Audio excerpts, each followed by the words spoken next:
सुंदरकांड अर्थ सहित।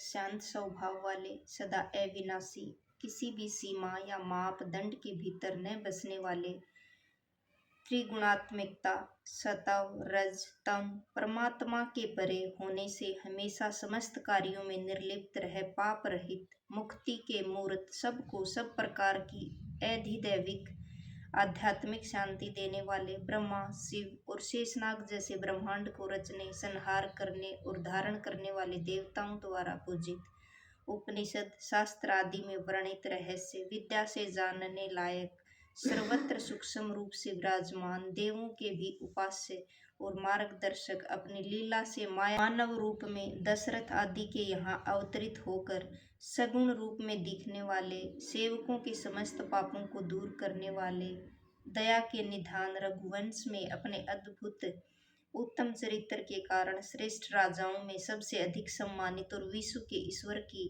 प्रार्थना करता हूँ। हे रघुकुलपति, मैं सच्चे हृदय से वंदना करता हूँ और आपसे छिपा भी क्या है, आप तो सबके हृदय में विराजित है। मेरे मन में अब कुछ और पाने की इच्छा नहीं बची है।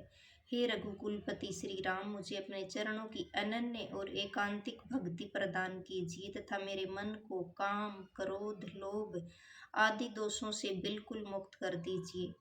असीमित शक्ति के मालिक, सोने के पहाड़ के समान अभायुक्त शरीर वाले, दानव रूपी जंगल में अग्नि के समान, परमात्मा तत्व के रहस्य जानने वालों में सबसे पहले गिने जाने योग्य, समस्त गुणों को निधान, वानर जाति के संरक्षक श्री रामचंद्र जी के परम प्रिय भक्त, वायु देवता की संतान श्री हनुमान जी को मैं प्रणाम करता हूँ। जाम्बुवान के सुंदर वचन सुनकर महावीर हनुमान जी को बहुत प्रसन्नता हुई। वे उनके अनुसार सीता की खोज के लिए लंका जाने को तैयार हो गए। हनुमान जी ने कहा, हे भ्राता, आप लोग दुख सहन कर और कंदमूल फल खाकर तब तक मेरे आने की प्रतीक्षा करना जब तक मैं सीता जी को देखकर वापस न आऊं। यह काम आवश्यक पूर्ण होगा, क्योंकि इस समय मुझे बहुत प्रसन्नता हो रही है। ऐसा कहकर समस्त सहयोगी वानर भालुओं को सिर नवाकर और श्री रामचंद्र जी का हृदय में ध्यान करके हनुमान जी बड़े हर्षित मन से चले। सागर के किनारे एक सुंदर पर्वत था। उसे देखकर हनुमान जी खेल खेल में उसकी चोटी पर चढ़ गए तथा बार बार भगवान श्री रघुकुल नंदन को याद करके अत्यंत शक्तिशाली हनुमान जी उस पर से ऊपर की ओर बड़े वेग से उछले। हनुमान जी ने उछलने से पूर्व उस पहाड़ की चोटी पर इतनी जोर से पांव रखा कि वह दबकर जमीन के नीचे तत्काल पाताल में धंस गया। जिस प्रकार परमात्मा श्री राम का अचूक बाण चलता है, उसी वेग से हनुमान जी चले। सागर ने इस समय हनुमान जी को श्री राम का दूत जानकर मैनाक पर्वत से कहा कि तुम इतनी थकावट दूर करने के लिए समुद्र तल से ऊपर उठ जाओ, जिससे वे इस पर थोड़ी देर विश्राम कर सके। हाथ से स्पर्श दिया और उन्हें नमस्कार करके बोले, हे भ्राता। हनुमान जी ने उस मैनाक पर्वत का आग्रह स्वीकार करने के बहाने केवल उसे हाथ से स्पर्श दिया और उन्हें नमस्कार करके बोले, हे भ्राता, भगवान श्री रामचंद्र ने जिस कार्य के लिए मुझे भेजा है उसे बिना पूरा किए मैं आराम कैसे कर सकता हूँ। देवताओं ने पवन पुत्र हनुमान जी को लंका जाते हुए देखा तो उन्होंने उनकी शक्ति और बुद्धि की था लेनी चाही। इस कार्य के लिए देवों ने नागों की माता सुरसा को भेजा। उसने मध्य रास्ते में हनुमान जी को डराते हुए कहा, आज देवताओं ने तुम्हें इस रास्ते पर भेजकर मानो मुझे भोजन भेज दिया है। इस पर हनुमान जी ने कहा, मैं जब श्री राम का काम करके लौट आऊं और भगवान को उनकी खबर सुना दूं, तत्पश्चात हे माँ, मैं तुम्हारे मुख में प्रवेश कर जाऊंगा, तुम्हारा भोजन बनूंगा। इसलिए इस वक्त मुझे अभी भगवान का कार्य करके जाने दे। मैं सच कहता हूँ, जब किसी भी प्रयत्न से सुरसा ने हनुमान जी को आगे नहीं बढ़ने दिया, तब हनुमान ने कहा, क्यों नहीं मुझे निगल लेती। सुरसा ने 4 कोस अर्थात 8 मील लंबा अपना मुख हनुमान जी के शरीर को निगल लेने के लिए फैला लिया। यह देखकर हनुमान जी ने अपने शरीर को उससे 2 गुना बढ़ा लिया। जब सुरसा ने अपना शरीर 16 योजन अर्थात 64 कोस लंबा चौड़ा बढ़ा लिया तो हनुमान भी तुरंत उससे दोने आकार के हो गए। इस तरह सुरसा अपना मुख जैसे जैसे बड़ा करके फैलाती जाती, हनुमान जी उससे दूने लंबे आकार में बढ़ते जाते। जब सुरसा ने अपना मुंह 100 योजन यानी 400 400 कोस या 800 मील के बराबर लंबा फैला दिया। तब हनुमान जी ने बहुत ही सूक्ष्म रूप धारण कर लिया। सूक्ष्म रूपधारी हनुमान उसके मुंह में प्रवेश करके फिर बाहर आ गए और उसे सिर नवाकर आगे जाने के लिए विदाई मांगने लगे। तब उसने कहा, मैंने तुम्हारी बुद्धि और सामर्थ्य की परीक्षा ले ली। इसी काम के लिए देवताओं ने मुझे यहाँ भेजा था। तुम निश्चित ही श्री रामचंद्र का समस्त कार्य करोगे, क्योंकि तुम बल और बुद्धि के सागर हो। ऐसा शुभ आशीर्वाद देकर सुरसा चली गई और हनुमान जी प्रसन्न होकर लंका की ओर चल पड़े। सागर में एक राक्षसी रहती थी, जो अपनी माया के प्रभाव से गगन के ऊपर से उड़कर जाने वाले पक्षियों को पकड़ लेती थी। गगन में उस तरफ होकर जो भी जीव जंतु उड़कर गुजरता, उसकी परछाई देखकर उस परछाई को ही इस तरह पकड़ लेती थी कि आगे उड़कर वह जा ही नहीं पाता था और पानी में गिर पड़ता था, जिसे वह खा जाती थी। उसने वह छल हनुमान जी को आकाश से जाते देख कर किया। हनुमान जी ने शीघ्र उसके माया जाल को समझ लिया। पवन के पुत्र, धीरज रखने वाली बुद्धि के धनी और महावीर हनुमान जी उसे मृत्यु के घाट सागर के उस पार चले गए। वहां जाकर उन्होंने नगर के बाहर वन की सुंदरता देखी, जहाँ फूलों के मधुर रस के लोभी भंवरे सब तरफ गुंजार रहे थे। वन में अनेकों प्रकार के सुंदर फलों के वृक्ष शोभायान हो रहे थे। पशु पक्षियों के झुंड को देखकर उन्हें बड़ी प्रसन्नता हुई। आगे बढ़ने पर उन्होंने एक पर्वत को देखा, जो त्रिकुट पर्वत था। उस पर बिना किसी भय के दौड़कर वे चढ़ गए। भगवान शिव ने पार्वती से कहा कि हे उमा, इस पराक्रम में हनुमान जी का कोई खास बड़ाई नहीं मानना चाहिए। यह तो भगवान की करिश्मा का प्रताप है, जो सबका अंत करने वाले काल को भी समाप्त कर देता है। ये क्या बड़ा काम है। हनुमान जी ने उस त्रिकुट पर्वत के शिखर पर चढ़कर लंका को देखा। उसमें रावण का इतना विशाल किला था कि उसका वर्णन नहीं किया जा सकता। वह किला बहुत ऊंचा था। उसकी चारों ओर की दीवारें, महल के गोपुर आदि, उसमें चारों तरफ विशाल सागर फैला हुआ था। सब तरफ सोने की चार दीवारें थी, जहां सब तरफ रक्षा के लिए खूब प्रकाश हो रहा था। बहुरंगे सुंदर रत्नों से जड़ी हुई सोने की चार दीवारें दिख रही थी। उसके भीतर बहुत से सुंदर सुंदर भवन तथा अन्य इमारतें हैं। सड़कों को जोड़ने वाले चौराहे, बाजार, चौड़े सुखदायक मार्ग तथा सुंदर गलियां हैं।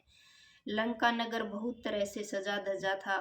यहाँ के हाथी, घोड़े, खच्चरों के झुंड तथा पैदल सैनिकों और रथों के समूह को गिनना मुश्किल है। अनेक रूपों आकृतियों वाले राक्षसों के दल हैं। उनकी अनन्य शक्तिशाली सेना का तो वर्णन ही नहीं किया जा सकता। वृक्षों के समूह, बाग बगीचे, फूलों के पौधे, पोखर, जीव, इनारे, बावड़ियां नगर में बड़ी मन भावन लग रही हैं। ऐसी सुंदर मानवों, नागों, देवताओं और गंधर्वों की कन्याएं यहाँ हैं, जो अपने रूप सौंदर्य से बड़े बड़े ऋषियों का मन मोहित कर सकती हैं। कहीं बड़े गठीले पहाड़ की तरह विशाल देह वाले ताकतवर पहलवान दानव गरज रहे हैं, और कहीं पर कुश्ती के लिए अखाड़ों में वे एक दूसरे को ललकार कर उनसे भिड़ भिड़ कर मल्ल युद्ध लड़ने का अभ्यास कर रहे हैं। भयानक ताकतवर विशालकाय दानव वीर लाखों की संख्या में बड़ी सावधानी से नगर की चारों ओर से चौकसी बरत रहे हैं। वहीं पर दुष्ट दानव भैंसों, मनुष्यों, गायों, गोधों और बकरों को पकड़ पकड़ कर मार कर खा रहे हैं। इनका वर्णन संत तुलसीदास ने इसलिए थोड़ा किया है, जिससे वे निश्चय ही श्री रामचंद्र जी के बाण रूपी तीर्थों में अपनी देह त्याग कर परम गति मोक्ष प्राप्त करेंगे। रात्रि में लंकापुरी की सुरक्षा व्यवस्था करने वाले पहरेदारों की कड़ी निगरानी देखकर हनुमान जी ने मन में सोचा कि अपने इस रूप में पुरी में प्रवेश करना लाभदायक न होगा। अतः उन्होंने अत्यंत छोटा और सूक्ष्म रूप धारण कर रात्रि में नगर में प्रवेश किया। हनुमान जी ने सूक्ष्म मत्सर के समान अपना भेष बना लिया और वे इंसान रूप में लीला करने वाले भगवान श्री रामचंद्र का स्मरण करके लंका की ओर चले। लंका के दरवाजे पर पहुंचते ही लंकिनी नामक एक राक्षसी ने हनुमान को देखकर कहा कि तू मुझसे बिना अनुमति के लिए कहाँ चला जा रहा है। अरे सठ, तू नहीं जानता कि यहाँ किस लिए रहती हूँ मैं। चोरी छिपे यहाँ आने वाले मानव ही मेरे भोजन हैं। यह सुनकर महावीर हनुमान ने उसे जोर से घूंसा मारा, जिससे उसे लहू की उल्टी होने लगी और वो भूमि पर लुढ़क गई। वह राक्षसी फिर से किसी तरह अपने आप संभल उठी और भयभीत होकर दोनों हाथ जोड़कर विनय करने लगी। ब्रह्मा ने रावण की तपस्या से खुश होकर जब उसे वर दिया था, तब चलते समय मुझे उन्होंने उनके सर्वनाश का एक लक्षण भी बताया था। जब तू किसी वानर की मार से व्याकुल हो जाएगी, तब समझ लेना कि दानवों का संहार, दानवों का विनाश होने वाला है। हे आदरणीय तात, यह तो मेरा आज बहुत बड़ा पुण्य है जो मैंने श्री रामचंद्र जी के दूत का अपनी आंखों से दर्शन कर लिया। हे भ्राता, स्वर्ग और मुक्ति दोनों का सुख यदि तराजू के एक ओर रख दिया जाए तो भी दूसरे पलड़े पर रखे गए सत्संग से प्राप्त होने वाले क्षण भर के आनंद की वे बराबरी नहीं कर सकते। आप अयोध्या नगरी के राजा श्री रामचंद्र जी का ध्यान करते हुए इस लंकापुरी में प्रवेश कीजिए और जिस काम के लिए दूत बनकर आए हैं वह सब काम पूरा करिए। उसके लिए विष अमृत बन जाता है और दुष्ट भी मित्रता करने लगते हैं। अगाध गहरा विशाल समुद्र भी उसके पार करते समय गऊ के खुर रखकर चलने योग्य उथला हो जाता है और आग भी उसे जलाने की बजाय प्रहलाद के साथ जैसा हुआ शीतलता और ठंडक देने लगती है। गरुड़ जी काकभुसुंडी कहते हैं, गरुड़ जी सुमेरु जैसा अत्यंत ऊंचा पर्वत भी उसके लिए धूल कण के समान बन जाता है। जिस पर श्री राम ने कृपा की दृष्टि डाल दी तब महावीर जी ने अत्यंत सूक्ष्म सा रूप धारण कर लिया और भगवान का पवित्र नाम स्मरण करके लंका नगरी में प्रवेश किया। लंकापुरी में घुसकर उन्होंने हर महल को छान मारा। इसके दरमियान उन्होंने जहां तहां इधर उधर अनगिनत वीर बहादुरों को देखा, अर्थात उन्होंने जिधर भी देखा सब तरफ दानव योद्धा ही दिख पड़े। जब से रावण के महल में गए तो वे चकित रह गए। यह भवन तो ऐसा विचित्र प्रकार का था जिसका वर्णन नहीं किया जा सकता। हनुमान जी ने उसके शयन कक्ष में प्रवेश करके उसे सोते हुए तो देखा, पर उस कक्ष के समीप कहीं भी विदेह नरेश जनक नंदिनी सीता दिखाई नहीं पड़ी। फिर थोड़ी दूर जाने पर एक सुंदर महल दिखाई पड़ा। उस भवन के भीतर भगवान का मंदिर एक और सब से अलग बना हुआ था। उस मंदिर के स्थापत्य में श्री रामचंद्र के अस्त्र धनुष बाण का चिन्ह अंकित था। वे चिन्ह श्री रामचंद्र जी के बाहर इतने सजे सजाए ढंग से धार्मिक रीति नीति से अंकित थे कि उसकी शोभा वर्णन नहीं की जा सकती। श्री राम पूजन के लिए लगाए गए नए नए तुलसी के पौधों को देखकर हनुमान जी अत्यंत ही प्रसन्न हो गए। वे सोचने लगे, लंका तो दानवों का नगर है, यहाँ झुंड के झुंड दानव समूह निवास करते हैं, यहाँ साधु संत का निवास कैसे हो सकता है? लेकिन राम मंदिर और तुलसी का पौधा भी दानव के आवास के पास कैसे संभव है? इस तरह का तर्क वितर्क महावीर जी के मन में होने लगा। ठीक उसी समय राम के भक्त विभीषण जाग गए। उन्होंने उठते ही राम राम मधुर स्वर में उच्चारण किया। इससे महावीर जी के सारे संदेह दूर हो गए और उन्होंने पहचान लिया कि सचमुच यह साधु पुरुष हैं, ये कोई मायावी दानव नहीं है। उन्हें बड़ी प्रसन्नता हुई। हर्षित होकर हनुमान जी ने सोचा कि इनसे तो स्वयं आगे बढ़कर जरूर परिचय करना चाहिए, क्योंकि साधु पुरुषों के परिचय से कभी कोई नुकसान नहीं होता है, बल्कि सत्संग और उनसे कुछ परिचय हो तो लाभ ही होता है। पवन पुत्र ने भगवत भक्त विभीषण से परिचय करने के लिए विप्र का वेश धारण कर लिया और उसके शयन कक्ष के पास जाकर भगवान का नाम उच्चारण करते हुए उन्हें पुकारा, अर्थात अपरिचित होते हुए भी राम राम जी कहकर अभिवादन किया। ऐसी मीठी भगवत राम की ध्वनि को सुनते ही विभीषण जी उठकर वहां आ गए जहां हनुमान जी विप्र भेष में खड़े थे। विभीषण ने उनसे उनके यहाँ आने का कारण जानने की इच्छा से भूमिका रूप में कुशल मंगल पूछते हुए कहा कि हे ब्राह्मण देव, आप यहाँ अपने आगमन का उद्देश्य बताइए। क्या आप श्री राम जी के परम प्रिय भक्तों में से कोई हैं जिन्हें मैंने नहीं देखा हो? क्योंकि आपका दीदार करके मेरे हृदय में बड़ी प्रसन्नता हो रही है, अथवा आप दिनों साधनों तप आदि में असमर्थ हैं, अथवा आप दिनों सेवकों पर प्रेम रखने वाले स्वयं भगवान श्री राम ही हैं जो घर बैठे मुझे दर्श दिखाकर धन्य करने आए हैं। मैं भाग्यवान हूँ। परमात्मा श्री राम की पवित्र कथा और लीला को श्रवण कर उनके उत्तम गुणों को याद करके दोनों भक्तों के देह के रोए खड़े हो गए और उनका हृदय भगवान के स्नेह और आनंद में लीन हो गया।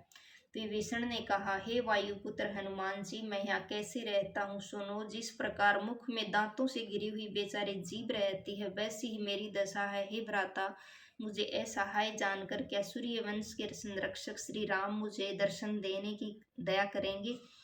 मुझे दानव जैसी योनि में देह मिला है जो हमेशा अशुद्ध और शस्त्र द्वारा पूजा धर्म कर्म के अयोग्य है।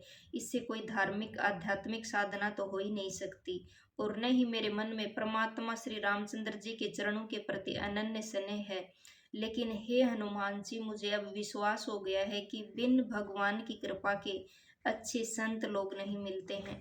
जब भगवान रघुकुल नंदन राम ने परम कृपा की है तभी तो अपने स्वयं आकर मुझे दीदार दिए हैं। श्री पवन पुत्र ने कहा, हे विभीषण, ध्यान देकर सुनिए, भगवान तो अपने सेवक का परम दयालु है, यह उनका स्वभाव है। आप ही बताएं भला कि मैं कैसे बड़े उत्तम ऋषि, गंधर्व, राजा, देवता आदि वंश का हूँ। मैं तो जाति से चंचल, बंदर और सब प्रकार के ज्ञान साधन से रहित नीच हूँ। मैं तो ऐसे अभागे लोगों में से हूँ जिसका अगर होई सुबह उठते ही नाम ले ले तो उसे उस दिन शायद भरपेट खाना भी ना मिले। हे सखा सुनो, मैं ऐसा निचले स्तर का हूँ, फिर भी रघुकुल नंदन ने इस सब की ओर ध्यान न देते हुए हम पर दया कर मुझे अपनी सेवा में रखा है। भगवान की दयालुता और सेवकों के दोषों को भुलाकर उन्हें अपने पास रखने की उत्तम स्वाभाविक गुणों को स्मरण करके हनुमान की दोनों आंखें कृतज्ञता से भर आई।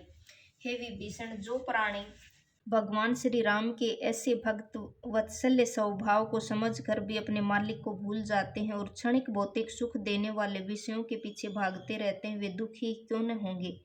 अर्थात उन्हें तो दुखी होना ही है। इस तरह श्री राम के गुणों का स्मरण करके श्री हनुमान ने अवर्णीय सीमा तक शांति प्राप्त की। तब विभीषण ने कपीश्वर जी की अभिलाषा देखकर यह सारा विवरण सुनाया कि जानकी जी को लाकर रावण ने कहाँ रखा है, वे कैसा जीवन बिता रही हैं। यह सुनकर महावीर हनुमान जी की उत्सुकता और बढ़ गई। उन्होंने कहा कि हे भ्राता, मैं माता सीता के दीदार करना चाहता हूँ। विभीषण जी ने सीता मैया के पास पहुंचने की सारी विधि उन्हें सुनाई। तब हनुमान जी उनसे विदाई लेकर माता जानकी के दर्शन के लिए चल पड़े। फिर विप्र वेश त्याग कर हनुमान मच्छर जैसे सूक्ष्म रूप धारण करके वहां पहुंचे जहां अशोक वाटिका के भीतर सीता जी रखी गई थी। सीता जी को दूर से देखकर हनुमान जी मन ही मन नमस्कार किया और वे बड़ी देर तक उन्हें निखारते रहे कि सीता जी सोती नहीं, बैठे बैठे ही उनकी पूरी रात्रि गुजर जाती है। उनकी देह बिल्कुल दुबली हो गई है, सिर से केस जटा के रूप में परिणत हो गए हैं। साधु महात्माओं की तरह जटा की एक लट सी बंधी है। वे मन में भगवान राम के गुणों का जप करती रहती हैं। आदि शक्ति सीता अपनी आंखें अपने चरणों की ओर लगाए हुए हैं और उनका मन रामचंद्र जी के चरण कमलों में लीन रहता है। उन्हें अत्यंत दुखी देखकर वायुनंदन हनुमान जी को बहुत ही कष्ट हुआ।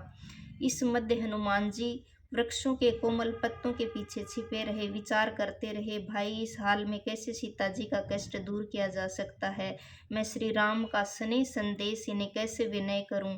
उसी समय बहुत सी नारियों को साथ लेकर सज धज कर रावण वहां आया। उस दुष्ट आत्मा लंकेश ने सीता जी को काफी देर तक बहुत तरह से समझाया और शाम दाम दंड भेद भय और भेद अर्थात तुम शत्रु पक्ष की ओर से आई हो, इसलिए तुम कैसे यहाँ सुखी होने की कोशिश कर सकती हो, आदि नीतियों का प्रदर्शन सीता के सामने किया। लंकेश्वर ने सुंदर मुख वाली, हे बुद्धिमती, मेरा प्रस्ताव सुनो। अपनी पटरानी, दिव्य नारी, मंदोदरी आदि रानियों को तुम्हारी सेवा में रखूंगा। वे तुम्हारी सेविका होंगी और तुम महारानी बनोगी, यह मैं तुम्हारे समक्ष प्रतिज्ञा करता हूँ। बस तुम एक बार मेरी ओर प्रेम से देखो तो सही। तब अपने अत्यंत अनुरागी अयोध्या के राजा श्री रामचंद्र जी का ध्यान करके एक तिनके को सामने रखे उसकी आड़ में जनक नंदिनी कहने लगी, हे रावण सुनो, क्या कभी जुगनू की रोशनी से कमले ने खिल सकती है, अर्थात चांद की चांदनी ही उसे खिला सकती है, अन्य रोशनी नहीं। ऐसे ही तुम अपने बारे में ये जान लो। अरे दुष्ट, तुझे श्री राम के बाणों के बल के बारे में सही जानकारी नहीं है, वरना तुम ऐसा कहने की हिम्मत ही नहीं करते। अरे पापी, जब मैं अकेली थी, आसपास कोई न था, मेरे पति श्री राम और देवर लक्ष्मण नहीं थे, उस समय तूने चोरों की तरह मेरा अपहरण किया। अगर कोई होता तो तू मेरा अपहरण कैसे कर सकता था। तू तो कर्म से नीच है, तुझे ऐसा दुष्कर्म करते हुए लज्जा भी नहीं आती, तू निर्लज है।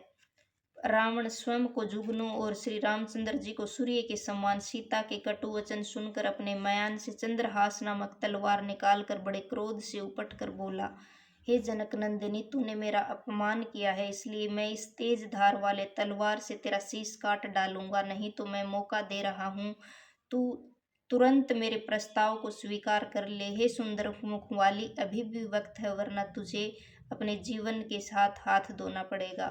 जनक नंदिनी ने कहा, हे दशाशीष रावण, अब मेरे गले में या तो भगवान राम की नीले कमल की माला के समान सुंदर कोमल तथा हाथी की सूंड के समान पुष्ट विशाल भुजाएं पड़ेंगी, या तेरी यह भयानक तीव्र धार वाली तलवार ही।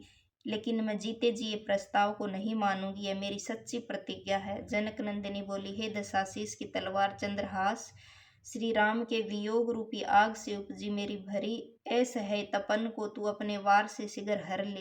हे तलवार, तेरी धार ठंडी और तीखी है, ठंडा होने से आग की तपन तो बुझ जाएगी, तीक्ष्ण धार के कारण तू जल्दी ही मुझे विरही जीवन की यातना से छुटकारा दिला देगी। मेरे दुख के बोझ को तू जल्दी ही मौत देकर हरण कर ले।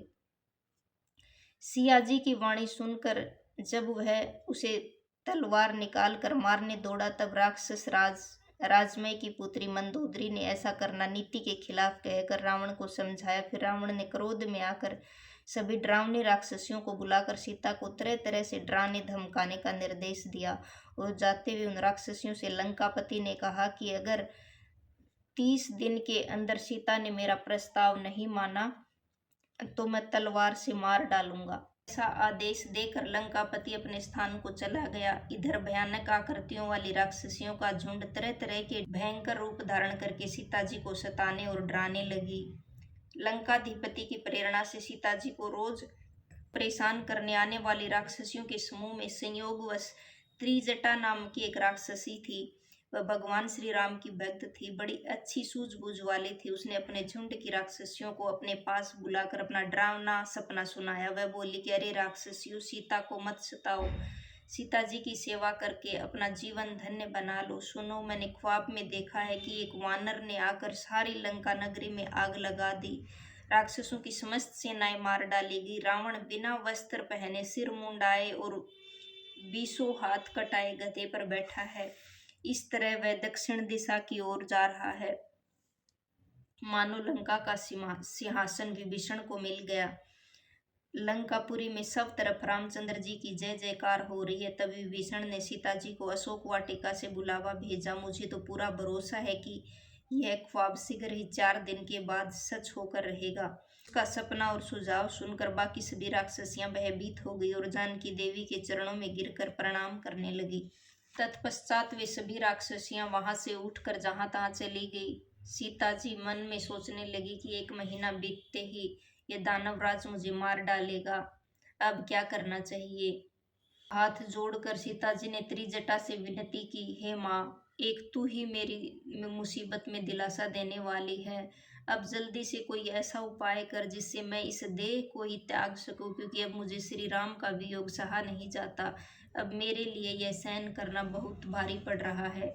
हे माँ, अब तुम कहीं से लकड़ियां लाकर चिता रचा दो और उसमें आग भी लगा दो। हे बुद्धिमती, तू श्री राम के प्रति मेरे स्नेह को सत्य साबित कर देने में मेरी मदद कर।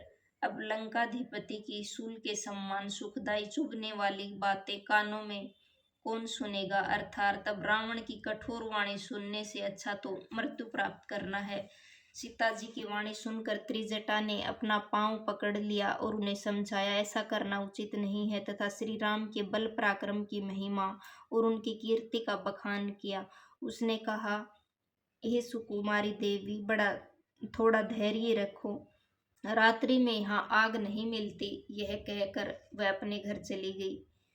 सीता जी दिल में सोचने लगी कि अब क्या करना चाहिए। भाग्य ही ठीक नहीं है, न आग मिलेगी और न ही असहाय वियोग का दुख समाप्त होगा। गगन की ओर देखकर आसमान में इतने चमकीले जलते हुए तारे दिखाई दे रहे हैं, पर भूमि पर एक भी तारा नहीं गिरता जिससे मैं आसानी से अपने आप को जलाकर इस विरह व्यथा से छुटकारा पा लूं। यह चंद्रमा भी मुझे अग्नि के समान दिख रहा है, लेकिन वह भी मुझे अभागिन जानकर अपने किरणों से आग की ज्वाला नहीं बरसा रहा है। हे अशोक वृक्ष, तू ही मेरी विनती सुन ले। तू मेरा शोक दूर करके अपना नाम अशोक सार्थक सच्चा साबित कर दिखा। तेरे नए नए सुकोमल लाल पत्ते दूर से अग्निपुंज के समान दिख रहे हैं, तू उनसे आग लगा दे और मेरी विरह रूपी रोग को बढ़ाकर और कष्ट न बढ़ा।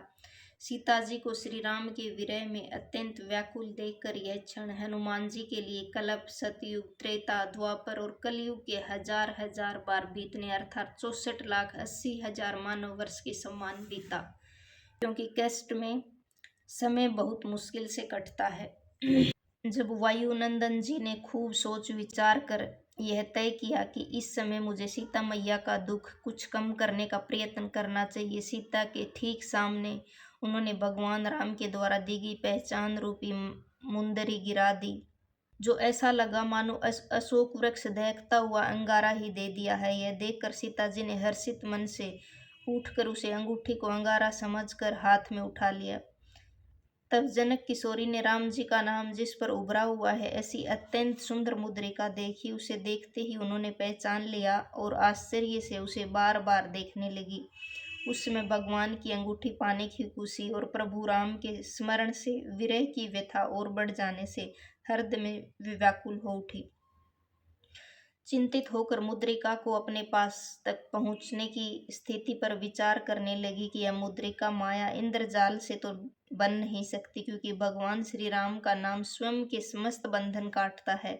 प्रभु श्री राम को कोई सूरवीर, देव, राक्षस युद्ध में पराजित नहीं कर सकता है। वे सर्वथा अजेय हैं, क्योंकि वे साधारण मानव नहीं है। सीता जी के मन में जिस समय ऐसे अनेक तर्क उठ रहे थे, तभी हनुमान जी मधुर स्वर में श्री रामचंद्र जी के गुणों का, लीलाओं का बयान करने लगे, जिसे सुनते ही श्री रामचंद्र जी द्वारा अब तक उद्धार न किए जाने का दुख सीता के मन से नष्ट हो गया। वे कान और मन लगाकर एकाग्रचित से श्री राम का चरित्र सुनने लगी।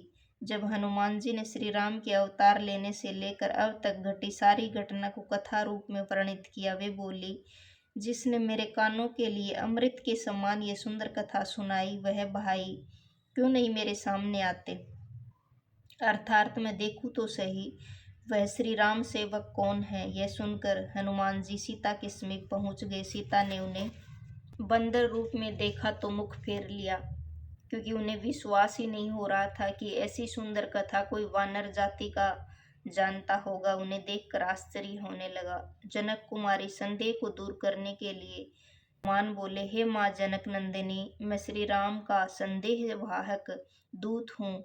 करुणा निधान श्री भगवान की सौगंध खाकर कहता हूँ कि हे अम्बे, ये राम नामांकित मुद्रिका मैं ही लाया हूँ। भगवान राम ने आपके लिए मुझे यह निशानी देकर भेजा है। सीता जी ने पूछा, लेकिन मानव रूपधारी राम की वानरों से संगति, मेल जोल कैसे हुई, यह भी बताओ।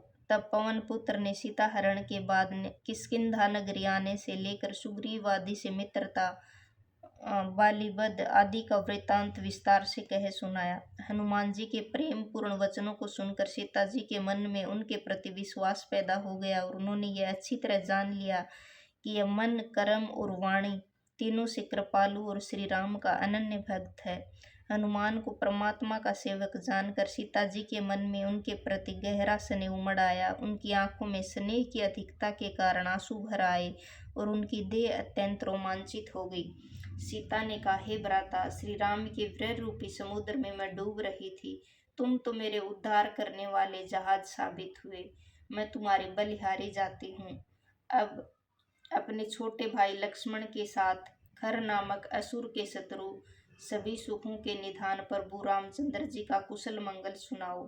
श्री राम जी तो बड़े कृपालु हृदय और भक्तों के प्रति अकारण दयालु हैं, फिर मुझ जैसों के प्रति वे हनुमान, वे कैसे कठोर हो गए। मुझसे क्या कोई बहुत बड़ा पाप हो गया।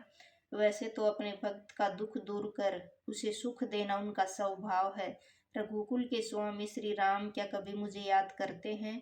क्या कभी मेरी चर्चा करते हैं? हे भ्राता, क्या कभी उनके सुंदर कोमल सांवले सलोने अंगों को देखकर मेरी आंखों को शीतलता मिलेगी? अर्थात लंका में रहकर कैसे प्रभु के दीदार होंगे। प्रेम की अधिकता के कारण सीता के मुख से शब्द नहीं निकल रहे थे। आंखों में श्री राम के वियोग के भावावेश में नीर भर आया। बड़े दुख भरे स्वर में वह बोली, हे स्वामी, आपने तो मुझे बिल्कुल ही बिसरा दिया। आप मुझे बिल्कुल स्मरण नहीं करते, वरना मेरी दशा क्यों होती। सीता जी को वियोग में अत्यंत परेशान देखकर हनुमान जी ने बड़े कोमल शब्दों में विनम्र भाव से उन्हें ढांढस बंधाते हुए कहा कि हे अम्बे, परमात्मा श्री राम अपने छोटे भाई के साथ बिल्कुल सकुशल हैं और उनका मन आपके दुख से दुखी रहता है। हे माता, मन को छोटा न करिए, साहस रखिए, यह सोचकर ग्लानि न अनुभव कीजिए कि मुझे श्री राम ने भुला दिया है, क्योंकि श्री रामचंद्र जी के दिल में आपके प्रति जो प्रेम है वो आपसे दोगुना है। हे माता, आप धीरज रखकर श्री राम का संदेश ध्यानपूर्वक सुनिए। श्री राम का नाम याद करते हुए श्री राम जी की आंखों में आंसू आ गए, गला भर आया, उनके शरीर के रोम रोम खड़े हो गए और मन हर्षित हो गया। हनुमान बोले, श्री रामचंद्र जी ने संदेश में कहा है कि हे सीते, तुम्हारे वियोग में मेरे लिए सृष्टि के सारे पदार्थ प्रतिकूल हो गए हैं, जैसे वृक्ष में लगने वाले नए कोमल लाल पत्ते अग्नि के समान, रात और काल रात्रि और चंद्रमा का तेज रवि के समान कष्ट देने वाला है। खिले हुए सफेद कमलों का समूह मुझे शूल के समान लगने लगा है। आसमान से मेघ शीतल जल बरसाने की जगह मानो खोलते तेल की बरसात कर रही हो। तुम्हारे वियोग से पहले जो प्राकृतिक पदार्थ मुझे अच्छे लगते थे, हितकारक थे, वे सभी चंद्रमा, कमल, वर्षा काल आदि दुखदाई हो गए हैं। उपवन में बहने वाली ठंडी धीमी सुगंधित वायु तो जहरीले सांपों की फुकार के समान विषैली और गर्म हो गई है। दिल का दुख किसी के समक्ष प्रकट करने से कुछ कम नहीं हो जाता, पर किसे अपना दुख सुनाऊं? कोई यहाँ इतना आत्मीय भी तो नहीं है जिससे अपने दुख की कथा सुनाऊं। कोई मेरा यहाँ इतना अपना सगाया विश्वस्त प्रेमी भी तो नहीं है। हे प्रिय, मेरे और तेरे बीच जो गहरा अभिन्न हृदय संबंध है, उसका प्रेम के मर्म को केवल मेरा दिल ही सुनाता है, मेरा दिल ही जानता है, दूसरे को साफ साफ बताया भी नहीं जा सकता। वह मेरा दिल तो सदैव तुम्हारे पास ही रहता है। बस संक्षेप में तुम्हारे प्रति मेरे प्रेम का स्वरूप और सार इतने में ही समझा जा सकता है। परमात्मा श्री राम का ऐसा संदेश सुनकर सीता जी श्री राम के सने में डूब गई और उन्हें अपने शरीर की कोई सुध बुध न रही। तब हनुमान जी ने कहा, हे माँ, मन में धीरज रखो, अपने सेवकों को सुख देने वाले और दुख दूर करने वाले प्रभु राम का स्मरण करते रहो। श्री राम के प्रताप का ध्यान करो और मेरी बातें सुनकर मन को छोटा न करना। ये दानवों के समूह तो उड़ने वाले पतंगों के समान हैं और श्री राम जी के बाणों को अग्नि के समान समझो। हे माता, दिल में धैर्य रखो, बस जान लो कि ये दानव रूपी पतंगे अपने आप राम के बाणों की आग की ओर आकर्षित होकर भस्म होने के लिए आने ही वाले हैं। और श्री रामचंद्र जी को अगर यह समाचार होता कि तुम यहाँ लाई गई हो, तो वे तुम्हें यहाँ से ले जाने की बिल्कुल देरी नहीं करते, अर्थात वे तुम्हारे लंका में होने की खबर पाकर तत्काल तुम्हारे पास आने की योजना बनाएंगे। देरी अब नहीं होगी, धैर्य रखो, थोड़े समय और प्रतीक्षा करो।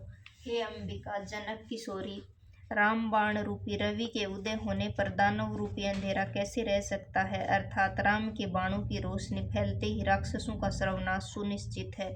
हे माता, वैसे तो मैं तुम्हें अभी अपने साथ भगवान के पास ले चल सकता था, लेकिन श्री राम अपने मालिक की सौगंध खाकर कहता हूँ कि मुझे ऐसा करने की आज्ञा स्पष्ट रूप से नहीं मिली है। तो हे जननी, थोड़ी सी और प्रतीक्षा करो, थोड़ा धीरज रखो।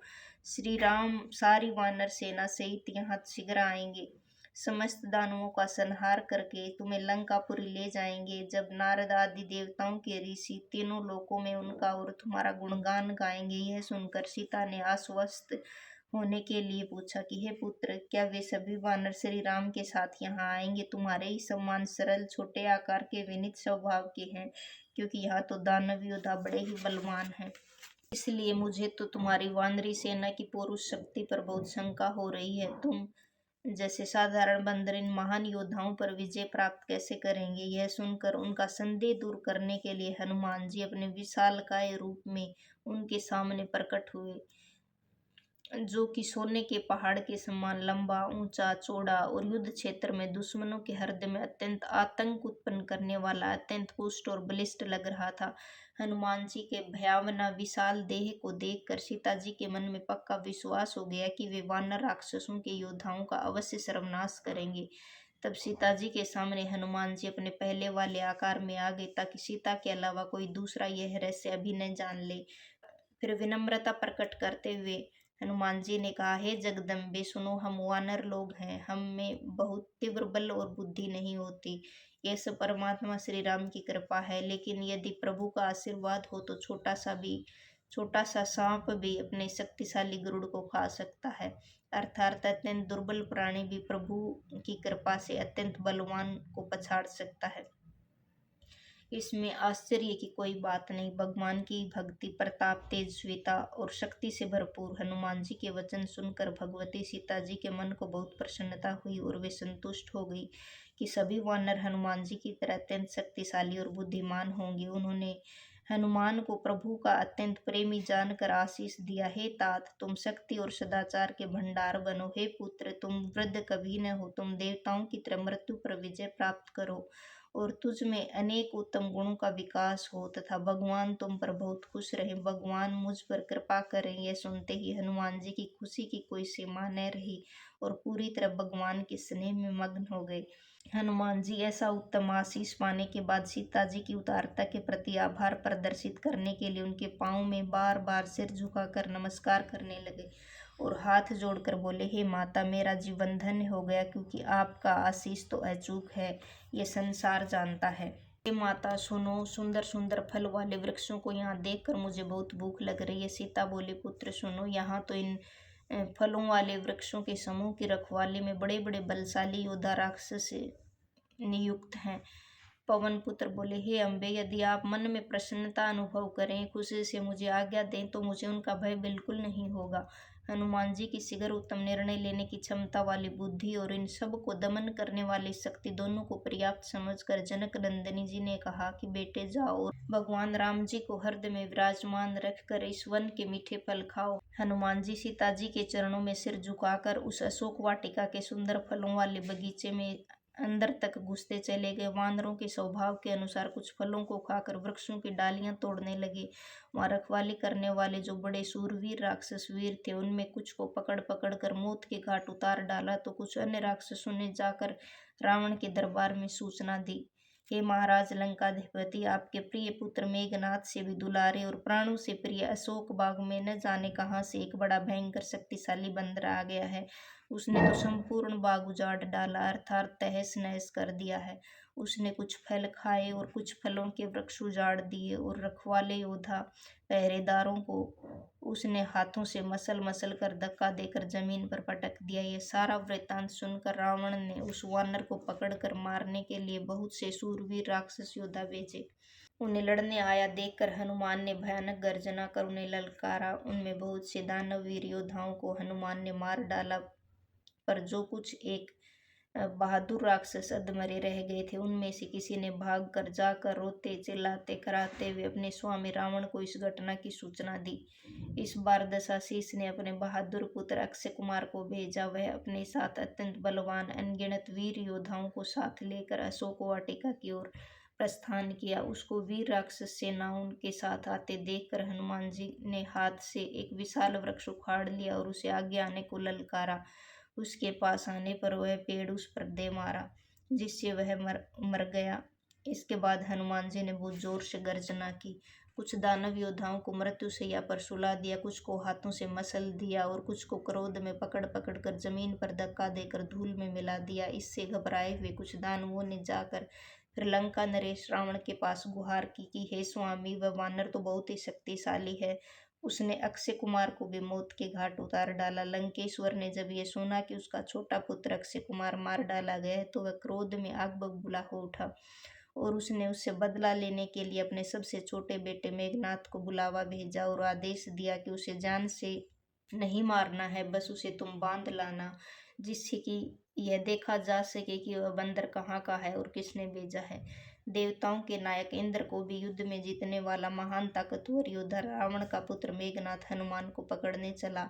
उसे अपने प्रिय भ्राता के मारे जाने की बात सुनकर बहुत गुस्सा आया। हनुमान जी ने दूर से देखा कि इस बार एक अति बलशाली शक्तिशाली योद्धा आया है, तो वे वानरों के स्वभाव के अनुसार कटकटाकर जोर से उसकी ओर गरजने लगे और उस पर टूट पड़े।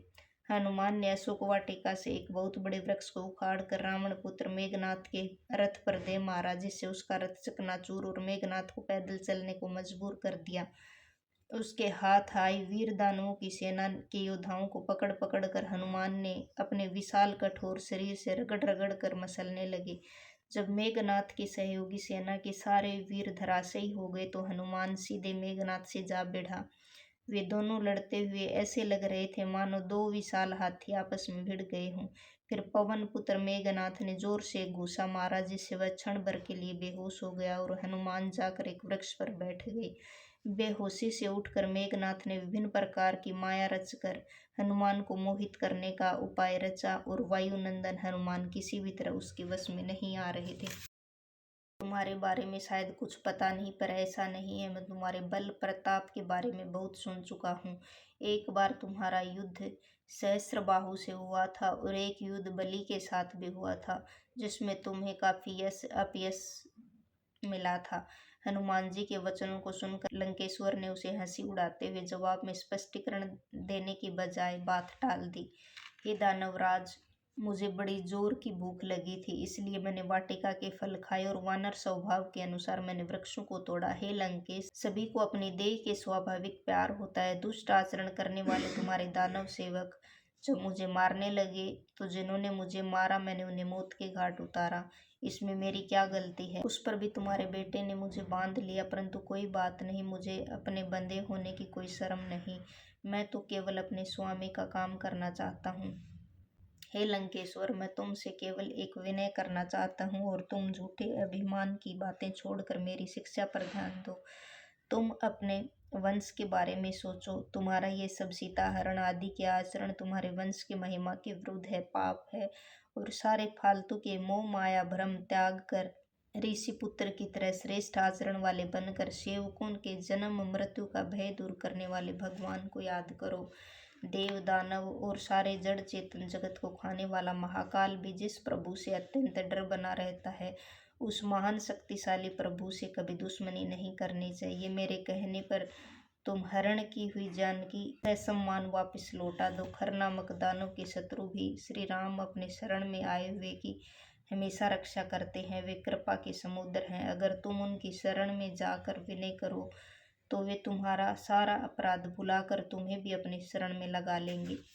तुम परमात्मा श्री राम के चरण कमलों को दिल में धारण कर लंका का राज्य अनंत काल तक कर सकते हो। तुम्हारे नाना मुनिराज पुलस्य जी की कीर्ति निर्दोष चंद्रमा के समान है। उस निष्कलंक धवल यश में तुम धब्बा न लगाओ। बिल्कुल अच्छी तरह सोच समझ कर देखो। बिना परमात्मा राम का नाम उच्चारण किए वाणी शोभित नहीं होती। समस्त मोह माया ममता के भ्रम से ऊपर उठो, देखो तो सही। अरे देवों के शत्रु रावण समस्त सुंदराभूषणों से सजी सवरी नारी भी बिना वस्त्र धारण किए शोभायमान नहीं होती। तुम भी सारे परम पुण्य से युक्त होकर अपने पर स्त्री हरण रूप दुराचार के कारण बदनाम क्यों हो रहे हो? प्रभु राम से विमुख होकर यदि धन संपत्ति ऐश्वर्य मिल भी गई तो इसे वास्तविक सफलता नहीं कही जा सकती। और ऐसी संपत्ति ऐश्वर्य वैभव का मिलना न मिलना और दोनों बराबर हैं, क्योंकि यह उसी तरह विनष्ट हो जाएगी जिस तरह जिन नदियों को किसी जल स्रोत से निरंतर पानी नहीं मिलता रहता। वर्षा काल में तो भरी भरी दिखती हैं, पर वर्षा बीतते ही फिर सूख जाती हैं, उनका अस्तित्व नहीं रहता। हे लंकेश्वर, मैं तो प्रतिज्ञा पूर्वक कहता हूँ कि श्री राम जी के नाराज होने पर तुम्हारी सुरक्षा करने वाला कोई नहीं मिलेगा। करोड़ों ब्रह्मा विष्णु शिव जिनके वर पाकर तुम घमंडी बने बैठे हो, श्री राम के साथ दुष्टता रखने वाले तुम जैसे की कभी रक्षा नहीं कर सकेंगे। हे दशाशीष, तू मोह ममता उत्पन्न करने वाले, तरह तरह के दुख देने वाले तमोगुण प्रधान, अभिमान से दूर हट जाओ। रघुकुल के नाथ और दया के समुद्र भगवान राम का नाम जप कर अपना जीवन सफल करो। यद्यपि हनुमान जी ने परम कल्याण की दृष्टि से भक्ति, ज्ञान, वैराग्य और नीति प्रधान मधुर और उचित बात समझाई, लेकिन रावण अत्यंत ही घमंडी था। वह उनकी बातों की हंसी उड़ाते हुए बोला कि हमें बहुत बड़ा ज्ञानी गुरु के रूप में यह बंदर मिला है। अरे पापी, तेरी मौत समीप आ गई है जो तू अधम मुझे ही ज्ञान सिखाने लगा है। पवन सुत ने कहा, इसका उल्टा होगा, अर्थात तुम्हारी मौत नजदीक आ गई है। यह तेरी बुद्धि का फेर है, ऐसा मुझे प्रत्यक्ष दिखाई पड़ रहा है। हनुमान जी की वाणी सुनकर बहुत ही क्रोधित हो गया। और गुस्से से बोला, तुरंत इस मूर्ख का प्राण क्यों नहीं तुम लोग ले लेते। यह सुनकर ही दानव गण हनुमान जी को मारने दौड़े। ठीक इसी समय अपने सहयोगी मंत्रियों के साथ विभीषण जी वहां आ धमके। उन्होंने लंकाधिपति रावण को सिर नवाकर प्रणाम किया और बड़े विनम्रता पूर्वक कहा कि दूत को मारना नीति के विरुद्ध आचरण है, उसे कोई और सजा दी जाए। विभीषण की नीति संबंधी सलाहकार ने सभी मंत्रियों, सचिवों, सलाहकारों ने समर्थन किया। सब बोले, हाँ भाई, यह सलाह उचित और अति उत्तम है। इस बात से सहमत होकर लंकेश्वर हंसकर बोला, यदि प्राण से मारना ठीक नहीं है तो इस वानर के शरीर का कोई अंग भंग करके इसे इसके मालिक के पास वापस भेज दिया जाए। मैं सबको पूर्ण तरह से समझा कर कहता हूँ कि बंदरों को पूंछ सबसे ज्यादा प्यारी होती है, संवेदनशील और कोमल होती है, इसलिए तेल में कपड़े में भिगोकर उसे इसकी पूंछ में बांध दिया जाए और फिर अग्नि प्रज्वलित की जाए। तब यह बिना दुम वाला नर लौट कर अपने भेजने वाले मालिक के पास जाएगा। तब यह मूर्ख अपने उस मालिक को लेकर यहाँ आएगा जिनकी इसने इतनी बड़ाई की है। मैं भी उनकी शक्ति क्षमता को देखूं तो सही, कितना सच बोल रहा है ये। लंकेश के ये वचन सुनते ही हनुमान जी मन ही मन मुस्कुराए और मन में ही सोचने लगे कि मैं समझ गया कि बुद्धि की देवी शारदा है, उसे ऐसी प्रेरणा देने में सहायक हुई। समस्त दानव लंकेश की आज्ञा मानकर वहीं हनुमान जी की पूंछ में आग लगाने के लिए तेल में भीगे कपड़े इकट्ठे कर तैयारी करने लगे। दानवों ने संपूर्ण लंका नगरी से पुराने कपड़े और तेल इकट्ठे किए और उनकी पूंछ में लपेटने लगे। लंकापुरी में जाकर कोई भी कपड़ा, तेल, घी पूंछ में लपेटने के लिए नहीं बचा। तब हनुमान जी ने खेल खेल में अपनी पूंछ विस्तृत रूप से बढ़ाना शुरू कर दिया तो नगरवासी लोग तमाशा देखने के लिए इकट्ठे हो गए।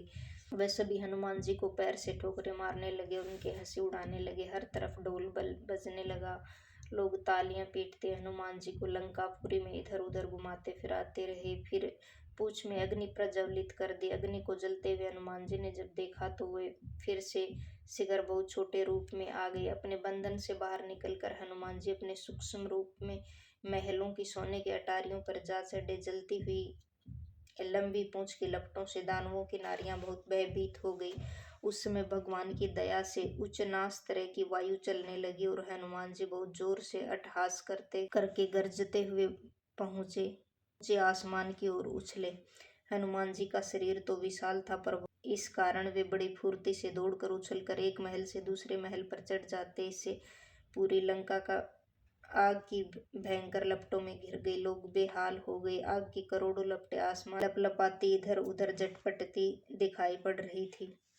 हर तरफ हाय माँ, हाय पिताजी को संबोधित हजारों करुण नंदन रोने की दुख भरी आवाजें सुनाई देने लगी। हमें कौन इस समय बचाएगा, कोई बचाओ रे। अरे, हमने तो पहले ही बता दिया था कि यह कोई साधारण वानर नहीं है, ये तो वानर रूपधारी कोई देवता है। भगवान शिव बोले, हे पार्वती, सज्जन मनुष्य के अपमान का यही फल भुगतना पड़ता है। ये लंका नगर अनाथ के नगर की तरह जल रहा है। हनुमान जी ने थोड़े ही समय में एक विभीषण का घर छोड़कर लंका नगरी के सारे भवन जलाकर राख कर दिए।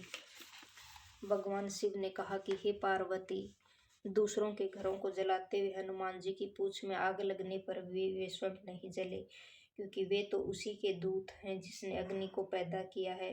हनुमान ने एक छोर से दूसरी छोर तक लंकापुर के सारे घर महल घूम घूम कर जला डाले और बाद में स्वयं जाकर सागर में छलांग लगा दी। अपने पूंछ की आग बुझाकर उछल कूद से उत्पन्न थकावट को दूर कर फिर से सूक्ष्म रूप धारण करके हनुमान जी माता जानकी के समक्ष जाकर हाथ जोड़कर खड़े हो गए। हनुमान जी बोले, हे जगतारिणी माता, मुझे उसी तरह की कोई पहचान जिन रघुनंदन जी के पास ले जाने के लिए दीजिए जैसे भगवान राम ने आपके लिए मुद्रिका की निशानी मेरे हाथ भेजी थी। तब जगदम्बे सीता जी ने अपने सिर के ऊपर पहनने का अलंकार चूड़ामणि उतार कर हनुमान जी को दे दिया। हनुमान जी ने उसे प्रसन्नता से ले लिया।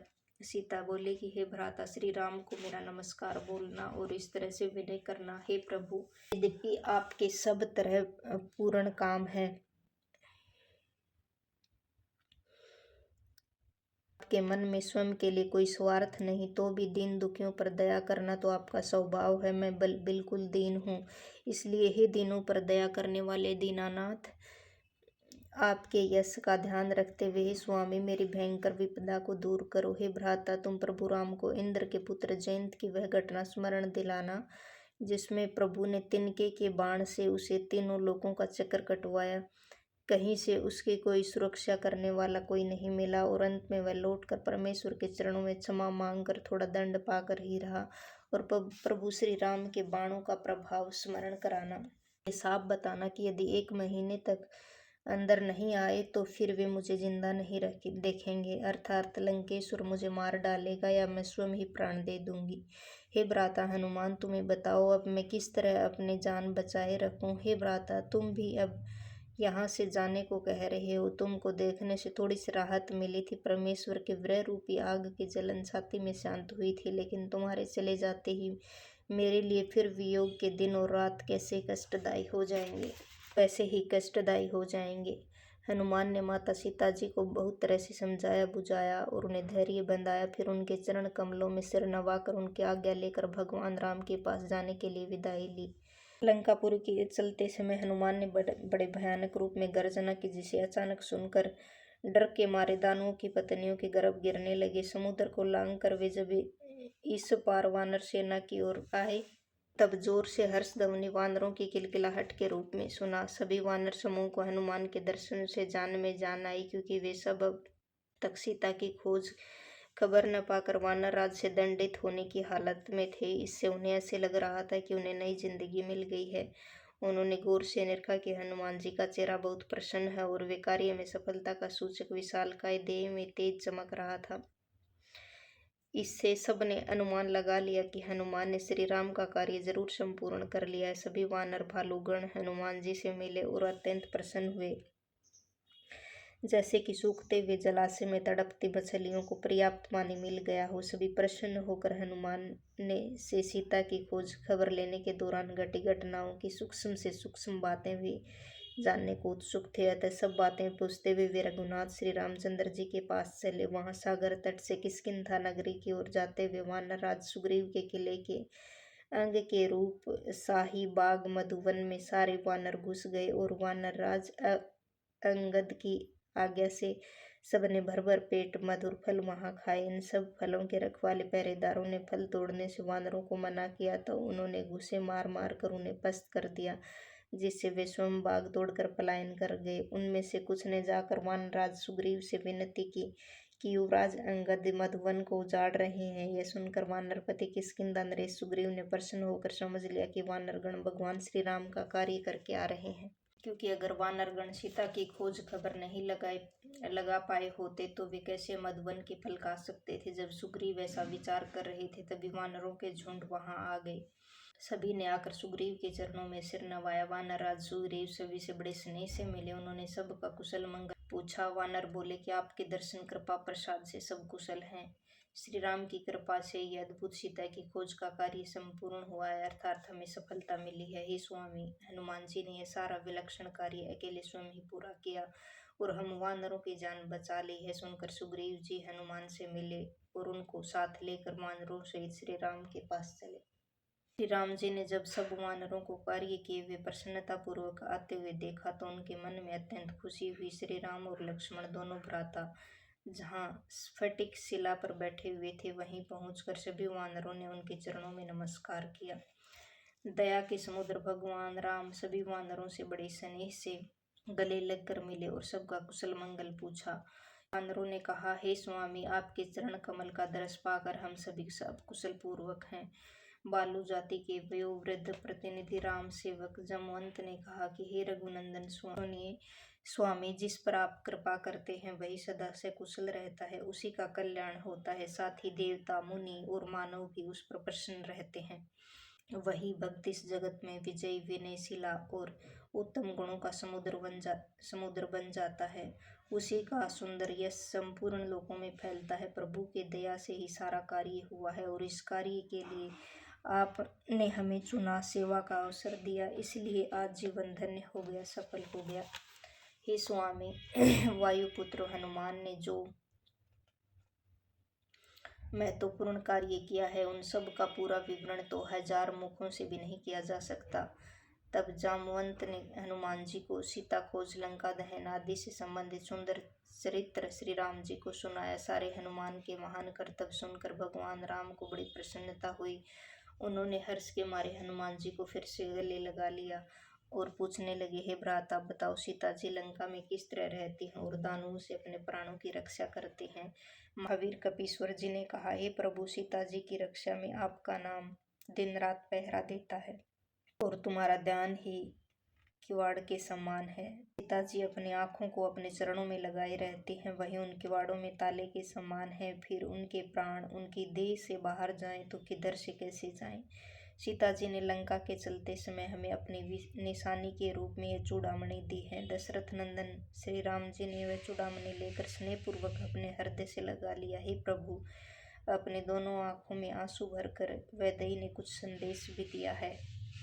कनिष्ठ भ्राता लक्ष्मण और मेरे भगवान के चरण कमल कहना। कनिष्ठ भ्राता लक्ष्मण और मेरे भगवान के चरण पकड़कर कहना कि आप तो दीनों के पालक हैं, शरण में आए हुए उनको विपदा दूर करने वाले हैं, और मैं वन, वाणी तथा कर्म से आपकी सच्ची अनुरागिनी हूँ। फिर भी हे स्वामी, आपने मुझे मेरे किस अपराध के कारण त्याग दिया है। हे प्रभु, मुझे तो अपने में केवल अपराध ही दिखाई पड़ता है।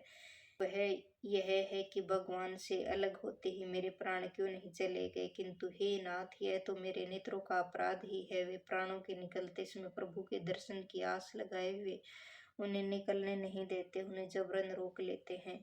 आपका वियोग अग्नि के समान है, मेरी देह रुई है और सांसें वायु हैं। इन्हीं तीनों के संयोग मात्र से मेरा शरीर जलकर राख हो सकता है, परंतु ये मेरी आंखें अपनी भलाई के लिए प्रभु के दर्शन की आशा में भविष्य में सुखी होने के लोभ के कारण आंसू बरसाते रहती हैं, जिससे विरह की अग्नि शांत होती रहती है और मेरी यह काया खाक नहीं हो पाती। हे नाथ, माता सीता की विपदा तो बहुत बड़ी है। हे दीनानाथ जी, इससे ज्यादा उसके बारे में कहना संभव ही नहीं है, इसलिए उसके बारे में और न कहना ही उत्तम है। हे कृपा के सागर, सीता जी का एक क्षण का समय कष्ट की चरम सीमा पार कर रहा है, अतः वह उनके लिए आपके वियोग में एक क्षण कल्प के समान व्यतीत हो रहा है। इसलिए हे परमेश्वर, आप शीघ्र ही चलकर अपनी भुजाओं के पराक्रम से दुष्टों के समूह को जीत कर सीता जी को ले आइए।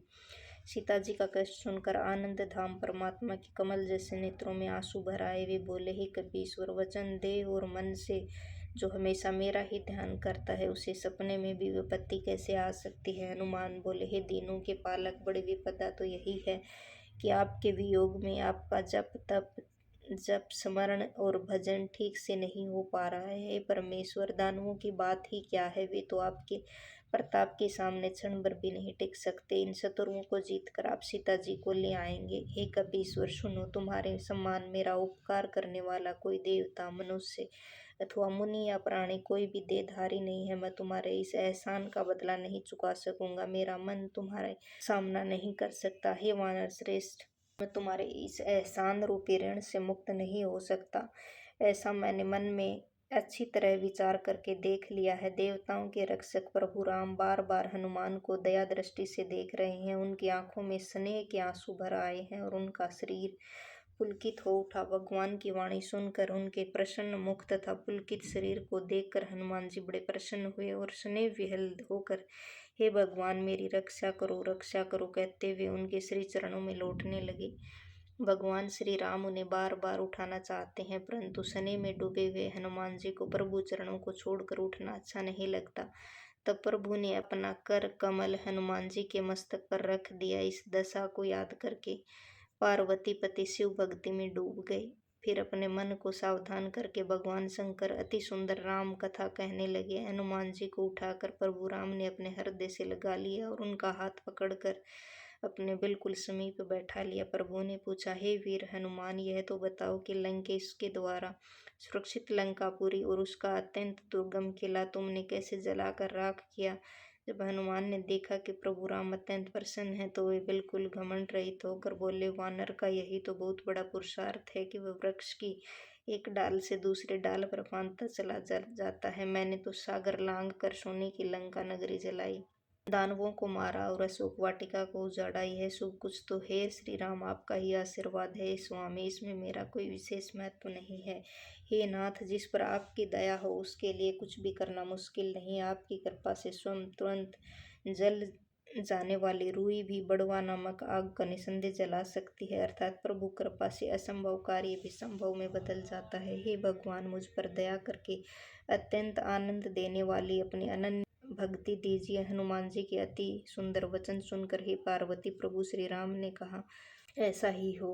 हे पार्वती, जिस किसी के श्री राम जी का स्वभाव को जान लिया उसे भगवत भक्ति के अलावा कुछ भी ठीक नहीं लगता। यह स्वामी श्री राम और भक्त हनुमान जी का संवाद जिसको अच्छी तरह समझ में आ गया वही श्री रामचंद्र जी के चरणों की भक्ति मानो पा गया। परमात्मा श्री राम जी के वचन सुनकर वानरराज कृपाधीन आनंद कंद श्री राम जी की जय जयकार बोलने लगे। तब श्री रघुनाथ जी ने वानरों के स्वामी सुग्रीव को बुलाया और लंका चलने की तैयारी करने को कहा और बोले, अब चलने में देर न करना। अब चलने में देर किसी कारण से न किया जाए। वानरों को शीघ्र आज्ञा दीजिए। भगवान की इस लीला को देखकर आसमान से देवता उन पर फूलों की बरसात करने लगे और मन प्रसन्न होकर अपने लोक को चले। इधर वानर राज सुग्रीव ने तुरंत ही समस्त वानरों को बुलाया। उनके सभी गुण प्रधान सेनापति वहां आ गए। हे हुमा, वानर भालुओं के झुंड अनेक तरह के हैं और उनमें असीम बेजोड़ शक्ति है। वे संपूर्ण सेनाएं भगवान के चरणों में सिर नवा रही हैं और परम शक्तिशाली भालू और वानर गरज रहे हैं। श्री रामचंद्र जी ने समस्त वानरों की सेना का निरीक्षण किया और कमल के समान नेत्रों वाले भगवान ने उन पर दयापूर्ण दृष्टि डाली। श्री राम की कृपा से परम शक्ति प्राप्त करके वे श्रेष्ठ वानर अब पंख वाले पर्वत हो गए। तब श्री रघुनंदन जी ने प्रसन्न होकर लंका के लिए प्रस्थान किया। चलते समय उन्हें अनेक मंगल सूचक चिन्ह दिखाई पड़ने लगे। जिस परमात्मा का यश मंगलमय हो उसकी यात्रा के समय शुभ सूचक कुशल दिखलाई पड़े, यह स्वाभाविक है। यह तो उनकी माया की विशेषता है। श्री राम के प्रस्थान करने की जानकारी जगत जननी सीता जी को भी हो गई, क्योंकि उनके बाएं अंग फड़क कर मानो बता रहे हैं कि श्री राम जी लंका की ओर आ रहे हैं। सीता जी को जितने शुभ शगुन हो रहे थे उसके विपरीत लंकेश्वर के लिए अपशगुन हो रहे थे। राम जी की सेना जिस प्रकार चली उसका वर्णन करना किसी के वश में नहीं। सेना के अनगिनत वानर और भालू गर्जना कर रहे थे।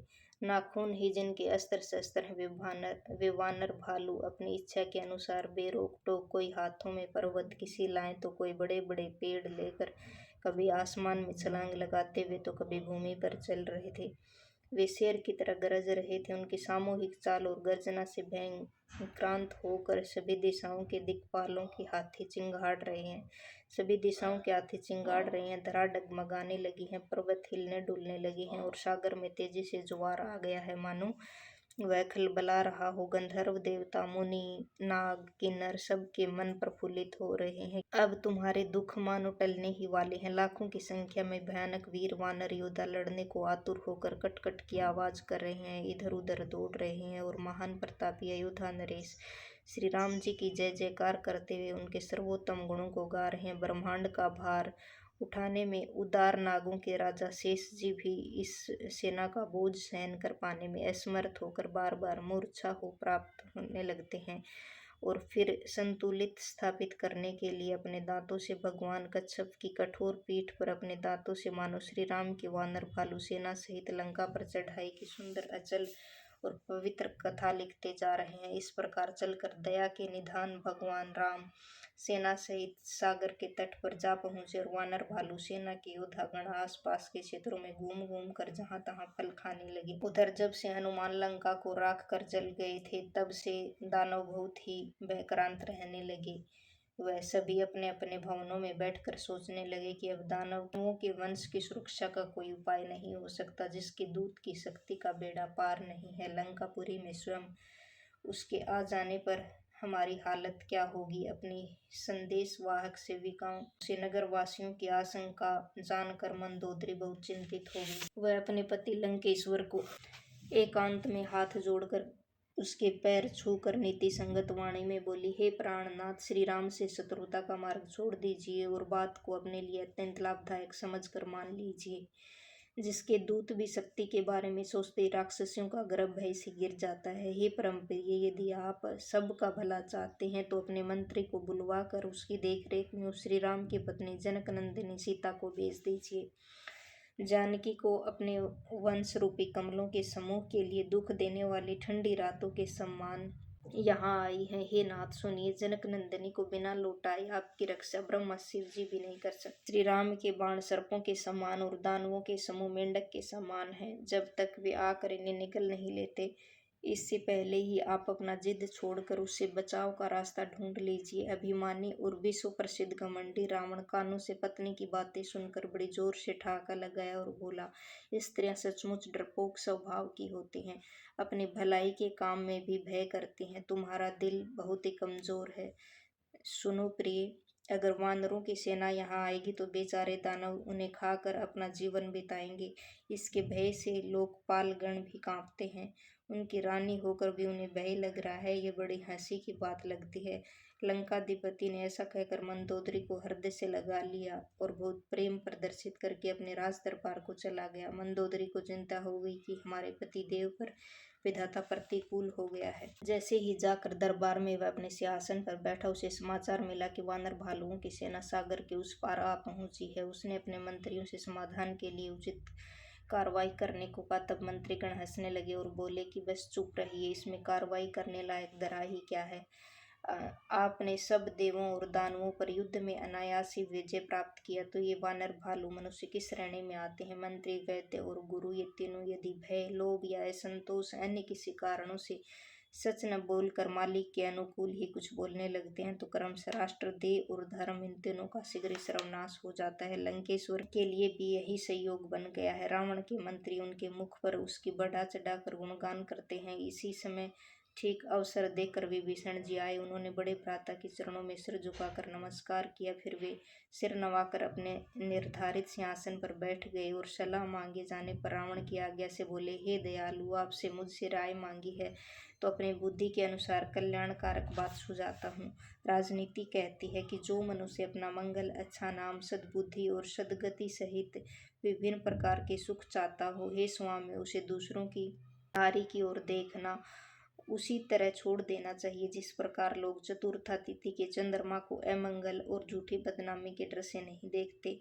14 भवनों का भी यदि कोई एकमात्र मालिक हो, वह भी समस्त जीवों की अकारण दुश्मनी करे, तो यह भी ज्यादा देर टिक नहीं सकता, अर्थात जल्द ही नाश हो जाता है। और जो व्यक्ति चाहे कितने ही गुणों की खान क्यों न हो, वह थोड़ा भी लालची हो तो समाज के भले की बात नहीं कहता, कोई भी उसे ठीक नहीं समझ सकता। हे दीनानाथ, काम, क्रोध, अहंकार और लालच से ये सब प्राणियों की नरक की ओर ले जाते हैं, इसलिए इनको छोड़कर उन श्री राम का स्मरण करिए, उन्हें भी सज्जन पुरुष याद करते हैं। हे भाई, श्री राम केवल मानवों के राजा ही नहीं, वे समस्त सृष्टि के स्वामी और काल के भी महाकाल हैं। वे ब्रह्मा विकार सहित अजन्मा, ऐश्वर्य, यश, श्री आदि दिव्य गुणों के खान भगवान, सर्वत्र विद्यमान, किसी के द्वारा न जीते जाने योग्य, अनादि और अनंत हैं। उन दयाधिमान भगवान ने पृथ्वी, ब्राह्मण, गौ और देवताओं के उद्धार के लिए ही मानव देह धारण किया है। भाई सुनिए, वे अपने सेवकों को सुख देने वाले दुष्टों के दल के नाशक, वेद तथा धर्म के संरक्षक हैं। उनकी दृष्टता त्याग कर उनके पास नियम पूर्वक जाइए। वे रघुकुल के नाथ हैं, वे शरण के आए हुए का समस्त कष्ट नष्ट कर देते हैं। हे नाथ, उन प्रभु श्री राम को की जानकी को लौटा दीजिए और बिना कारण भक्तों से स्नेह करने वाले श्री राम जी का भजन करिए। सारी सृष्टि से शत्रुता करने का प्रयाश्चित लगा हो, उनकी शरण में यदि वह भी जाए तो भी परमात्मा उसका त्याग नहीं करते। जिस परमेश्वर का नाम तीनों तापों का नाश करने वाला हो, वह ही प्रभु मानव रूप में अवतरित है। रावण, यह बात ठीक ठीक मन में समझ लीजिए। हे लंकेश्वर, मैं बार बार आपके पांव में पड़ता हूँ और विनय करता हूँ कि मान, मोह और मद को त्याग कर आप कौशलाधीश श्री राम का गुणगान कीजिए। मुनि पुलस्त्य, हमारे नाना ने अपने शिष्य के हाथ यह संदेश कहलवा भेजा है। हे भ्राता, उत्तम अवसर देखकर मैंने वह शीघ्र ही आपसे निवेदन कर दिया। माल्यवान नामक एक बहुत ही बुद्धिमान मंत्री था। विभीषण के वचन सुनकर वह बहुत प्रसन्न हुआ और बोला, हे भाई, आपके भाई तो नीति कुशल है, इसलिए जो कुछ विभीषण कर रहे हैं उसे हृदय से स्वीकार कर लीजिए। लंकेश्वर ने कहा, ये दोनों मूर्ख मेरे दुश्मन का प्रताप वर्णन कर रहे हैं, यहाँ कोई है, इन्हें यहाँ से दूर भगाओ। तब माल्यवान तो अपने स्थान चला गया, लेकिन विभीषण जी फिर हाथ जोड़कर रावण से कहने लगे, हे प्रजापालक, पुराणों और वेदों का मत है कि अच्छी और बुरी बुद्धि सभी प्राणियों के हृदय में रहती है, उसके फलस्वरूप दुख ही दुख वहाँ रहता है। आपके मन में उल्टी बुद्धि वास करती है, इसी से आप हित को अहित और दुश्मन को दोस्त मान बैठे हैं। यह धारणा राक्षस कुल के लिए काल रात्रि के समान है, जो उन जनक किशोरी पर आपकी बहुत प्रीति है। हे तात, मैंने चरण पकड़कर भिक्षा मांग रहा हूँ कि आप मुझे कनिष्ठ भ्राता का स्नेह को मन में रखकर मेरी एक प्रार्थना ही मान लीजिए और श्री राम जी को जानकी जी लौटा दीजिए, जिससे आपका अमंगल न हो। विभीषण ने बुद्धिमानों, पुराणों और वेदों द्वारा मान्य वचनों से नीति की बातें ठीक ढंग से समझाई, पर उसे सुनते ही लंकापति क्रोधित हो गया और बोला, रे पापी, लगता है तेरी मृत्यु निकट आ गई है। अरे मूढ़, तू मेरे दिए दानों पर सदा से जीता आया है, परंतु तुझे मेरे शत्रु का पक्ष ही ठीक लगता है। अरे दुष्ट, तू ही बता, संसार में ऐसा कौन है जिसे मैंने अपने निज बल से नहीं जीता। मेरे राज्य में रहते हुए उन तपस्वियों से स्नेह रखता है। मूर्ख, जा उन्हें से मिल जा, उन्हें ही की नित्य का ऐसा पाठ पढ़ा। ऐसा कहकर अपने विभीषण को लात मारी, लेकिन छोटा भाई विभीषण ने लात मारने पर बराबर उसके पांव पकड़ते रहे। शिवजी बोले, हे उमा, संत की यही विशेषता है कि वे उनका बुरा करने वाले की भी भलाई ही करते हैं। आप तो मेरे पिता के समान है, आपने भले ही मुझे मारा हो, पर हे लंकेश्वर, आपका कल्याण रामचंद्र जी को भजने में ही। इतना कहकर विभीषण अपने सचिव सहयोगियों को साथ लेकर आसमान की ओर उड़े और सबको सुनाकर ऐसा कहने लगे, हे लंकाधीश, श्री राम सत्य प्रतिज्ञा करने वाले और सब कुछ करने में समर्थ हैं। ये समझ लेना, तुम्हारी सभा अब महाकाल के वश में है, इसलिए मैं अब श्री रामचंद्र की शरण में जाता हूँ, मुझे दोष न देना। ऐसा कहकर विभीषण जैसे ही वहां से चले, वैसे ही मानो सारे दानव आयुहीन हो गए। हे पार्वती, सज्जन पुरुष का अपमान समस्त शुभता को नष्ट कर देता है, और लंकेश ने जिस समय विभीषण को अपनी सभा से निकाल दिया, उसी पल से वह भाग्यहीन और ऐश्वर्य रहित हो गया। इधर विभीषण दुष्टों का साथ छूटने के कारण प्रसन्न होकर मन में कई तरह की कामनाएं करते हुए श्री रामचंद्र जी के पास चले। वे मन में सोचते जा रहे थे, मैं यहाँ से जाकर परमात्मा के कोमल और रक्त के समान उन सुंदर चरण कमलों का दर्शन करूंगा, जो भक्तों को सुख देने वाले हैं, और जिन चरणों को छूते ही ऋषि गौतम की पत्नी अहिल्या तर गई, जो दंडक वन को पवित्र कर चुके हैं, जिन चरणों का ध्यान सीता जी अपने दिल में करती हैं, जो माया मृग को पकड़ने के लिए दौड़ पड़े थे, जो चरण कमल साक्षात शंकर जी के दिल रूपी सरोवर में विराजते हैं। मैं भाग्यवान हूँ कि मुझे भगवान के उन चरणों का अब दीदार होगा, जिन चरणों की खड़ाऊ भरत जी ने अपने दिल में धारणा कर रखा है। मैं आज उन्हीं चरणों के दीदार इन नैनों से करूंगा। जिस प्रकार स्नेह सहित विचार करते करते वे शीघ्र ही सागर के उस पार पहुंच गए, जिधर श्री रघुनाथ जी की वानर भालू सेना थी। वानरों ने जब विभीषण को आते देखा तो उन्होंने समझा कि यह दुश्मन पक्ष का कोई विशेष दूत है। उन्हें पहरेदारों के पास रोककर वे कपिराज सुग्रीव के पास आए और उन्हें यह संदेश सुनाया। सुग्रीव ने श्री राम के पास जाकर कहा, हे रघुनाथ जी, सुनिए, लंकेश का भाई आपसे मिलने आया है। भगवान राम ने कहा, हे सखा, इस बारे में तुम्हारी क्या राय है, तुम मुझसे क्या समझते हो? सुग्रीव बोले, हे महाराज, सुनिए, दानवों की माया आसानी से मालूम नहीं हो। इच्छा अनुसार रूप धारण करने वाला न जाने किस उद्देश्य से यहाँ आया है। ये मूर्ख हमारा रहस्य जानने के लिए आया है लगता है, इसलिए इसे यहाँ बांध कर रखना चाहिए। मुझे यही बात अच्छी लगती है। ये सखा, तुमने बिल्कुल ठीक नीति की बातें सोची है, लेकिन शरण में आए हुए को कष्ट दूर करना मेरा प्रण है। भगवान श्री राम के वचन सुनकर हनुमान जी प्रसन्न हो गए और मन में सोचने लगे, भगवान शरणागतों पर पिता की तरह प्रेम करते हैं। श्री राम बोले, जो मानव शरण में आए हुए इंसान को अपना अहित अनुमान करके छोड़ देते हैं, उनकी सुरक्षा और पालन नहीं करते, वे लोग नीच और पापी होते हैं। उन्हें देखने से ही पाप लगता है।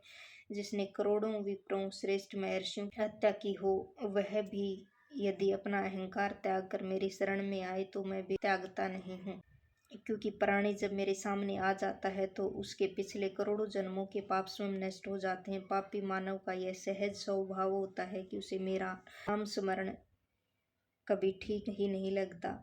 अगर लंकेश्वर का भाई बिल्कुल दुष्ट स्वभाव का होता तो क्या वह मेरे समक्ष आने की सोच सकता था? क्योंकि मेरे पास तक तो निश्चल निर्मल दिल के होते हैं, वे ही आते हैं। मुझे ऐसे सेवक ही पसंद है। मुझे कपट छल अच्छे नहीं लगते, और यदि लंकेश्वर ने इसे हमारे भेद के लिए भेजा हो तो भी हे तात, हमें कोई भय या हानि नहीं लगती। हे वानरपति, सखा सुग्रीव, संसार में जितने भी दानव हैं उन सब को लक्ष्मण चाहे तो थोड़ी ही देर में मार सकते हैं। ठीक इसके विपरीत अगर वह डर कर मेरी शरण में आया तो उसे अपने प्राणों की तरह संभाल लूंगा। दया निदान भगवान ने हंसकर कहा, दोनों ही स्थितियों में हो तो भी उसे मेरे समक्ष ले आओ। तब बजरंग बली सहित सुग्रीव जी कृपालु श्री राम की जय जयकार करते हुए बोले। विभीषण को परम स्नेह पूर्वक अपने साथ सबके आगे करके वानर समूह जहाँ करुणा निधान भगवान श्री राम विराजित थे वहां चले। आंखों को हर्ष प्रदान करने वाले, अत्यंत सुख देने वाले श्री राम लक्ष्मण दोनों भाइयों को दूर से विभीषण ने देखा। फिर मोक्ष के धाम श्री राम को देखकर वे नैनों का पलक मारना भी रोक रोक कर ठिठक ठिठक कर उन्हें टकटकी लगा कर देखते रहे। भगवान की भुजाएं विशाल हैं, लाल कमल के समान नयन और शरण में आए हुए का दुख दूर करने वाला सांवला शरीर है।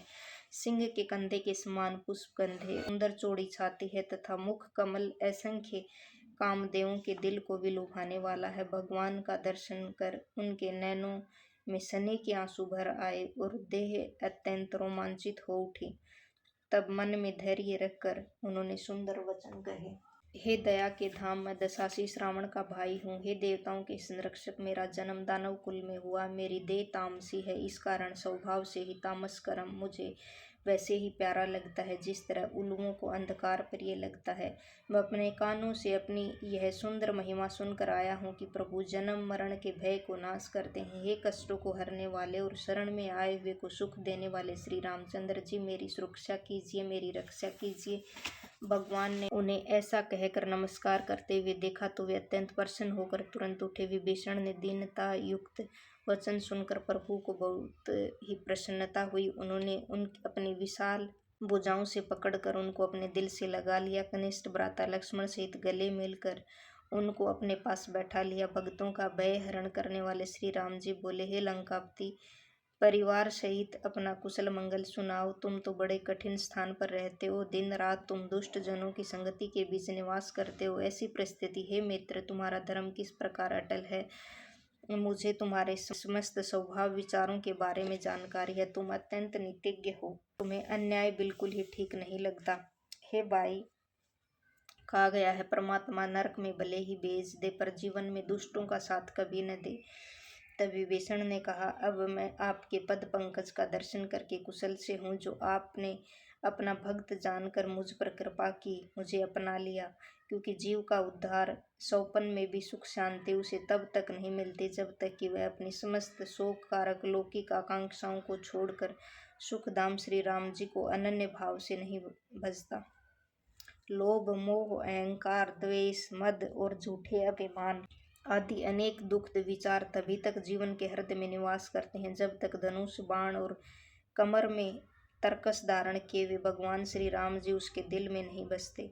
ममता को पूरी अंधेरी रात के समान है। जो राग द्वेष रूपी उल्लुओं को शांति देने वाली है, वह ममता रूपी रात्रि तभी तक जीवों के हृदय में घर किए हुए रहती है जब तक कि उन प्राणियों के हृदय में भगवान का प्रताप रूपी सूर्य नहीं उदय हो। रघुनाथ जी, आपके श्री कमलों का दीदार करके अब मैं कुशल से हूँ। मेरा बहुत बड़ा दुख मिट गया है। हे प्रभु, आपकी कृपा जिस पर होती है उसे तीनों प्रकार के सांसारिक कष्ट, आध्यात्मिक, अधिदैविक और अधिभौतिक ताप बिल्कुल नहीं होते। मुझे देखिए, मैं दानव हूँ, अत्यंत नीच स्वभाव वाला हूँ। मैंने अपने जीवन में कभी कोई बहुत अच्छा उद्धार कारक आचरण नहीं किया जिसके रूप का दीदार बड़े बड़े ऋषि तपस्वी लोगों के ध्यान में भी नहीं आता। उन प्रभु ने दया करके स्वयं प्रसन्न होकर स्वयं मुझे दिल से लगा लिया।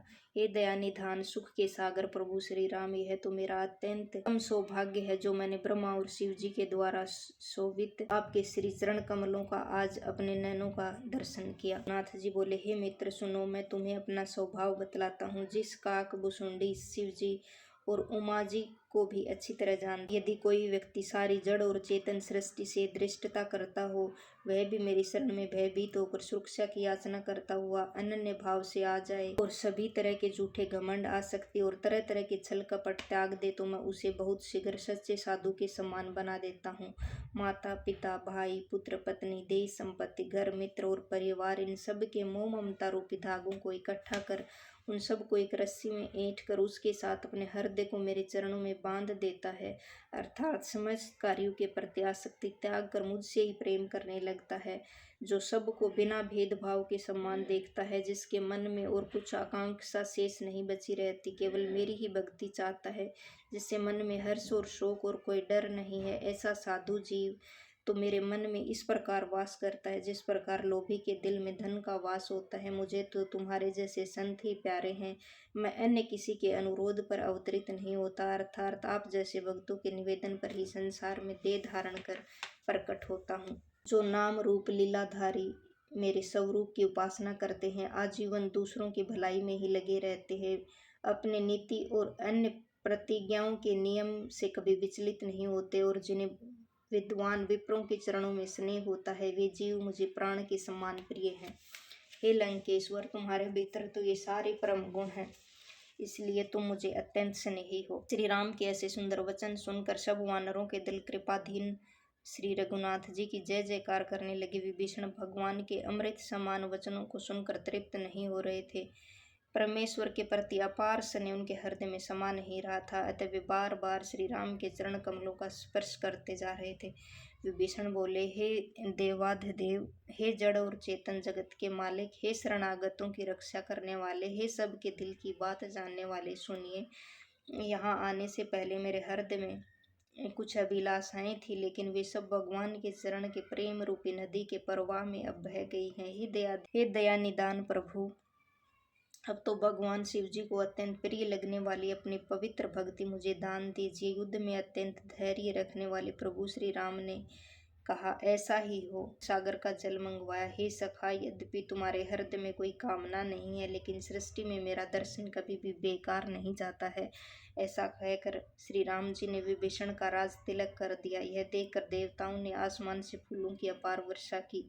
प्रभु रघुनाथ जी ने विभीषण के वचन रूपी वायु से धधक रहे लंकेश क्रोध रूपी अग्नि में जलते हुए विभीषण को बचा लिया और उसे लंका का अखंड साम्राज्य दे दिया। भगवान श्री राम ने जो ऐश्वर्य लंकेश्वर को 10 सिरों की बलि देने के बाद हर्षित होकर दिया, वही श्री राम ने विभीषण को बड़े संकोच के साथ प्रदान किया। शिव बोले, हे उमा, ऐसे परम कृपालु प्रभु के अलावा जो लोग अन्य देवी देवताओं को स्मरण करते हैं, वे बिना सींग पूंछ के जानवर हैं। अथवा अपना सेवक समझकर विभीषण को श्री राम ने अपना लिया। प्रभु का यह स्वभाव सभी वानरों को बहुत ही पसंद आया। फिर सब कुछ जानने वाले, अपने मन में निवास करने वाले, जगत में सभी रूपों में प्रकट, सबसे अलग, सब में व्यापक होकर ही अनासक्त और सब सेवकों पर विशेष कृपा करके मनुष्य रूप धारण कर दानवों का नाश करने वाले प्रभु श्री राम नीति की रक्षा करने वाले वचन बोले, हे वीर वानरपति सुग्रीव और लंकाधीश विभीषण, अब बताइए किस तरह इस गहरे सागर को पार किया जाए। तरह तरह के मगरमच्छ, सांपों और मछलियों से भरा हुआ अत्यंत अथाह गहराइयों वाले इस सागर को पार करना हर तरह से मुश्किल है। जी बोले, हे श्री रघुनंदन जी, सुनिए, यद्यपि आपका एक बाण ही करोड़ों सागरों को सुखा सकता है, तो भी नीति के अनुसार ये उचित होगा कि पहले जाकर समुद्र से पार उतरने देने की विनती की जाए, क्योंकि हे दीनानाथ, सागर तो आपके कुल के पूर्वज हैं। वे विचार करके ऐसा मार्ग जरूर बताएंगे जिससे वानरों भालुओं की समस्त सेना अनायास ही सागर पार उतर जाएगी।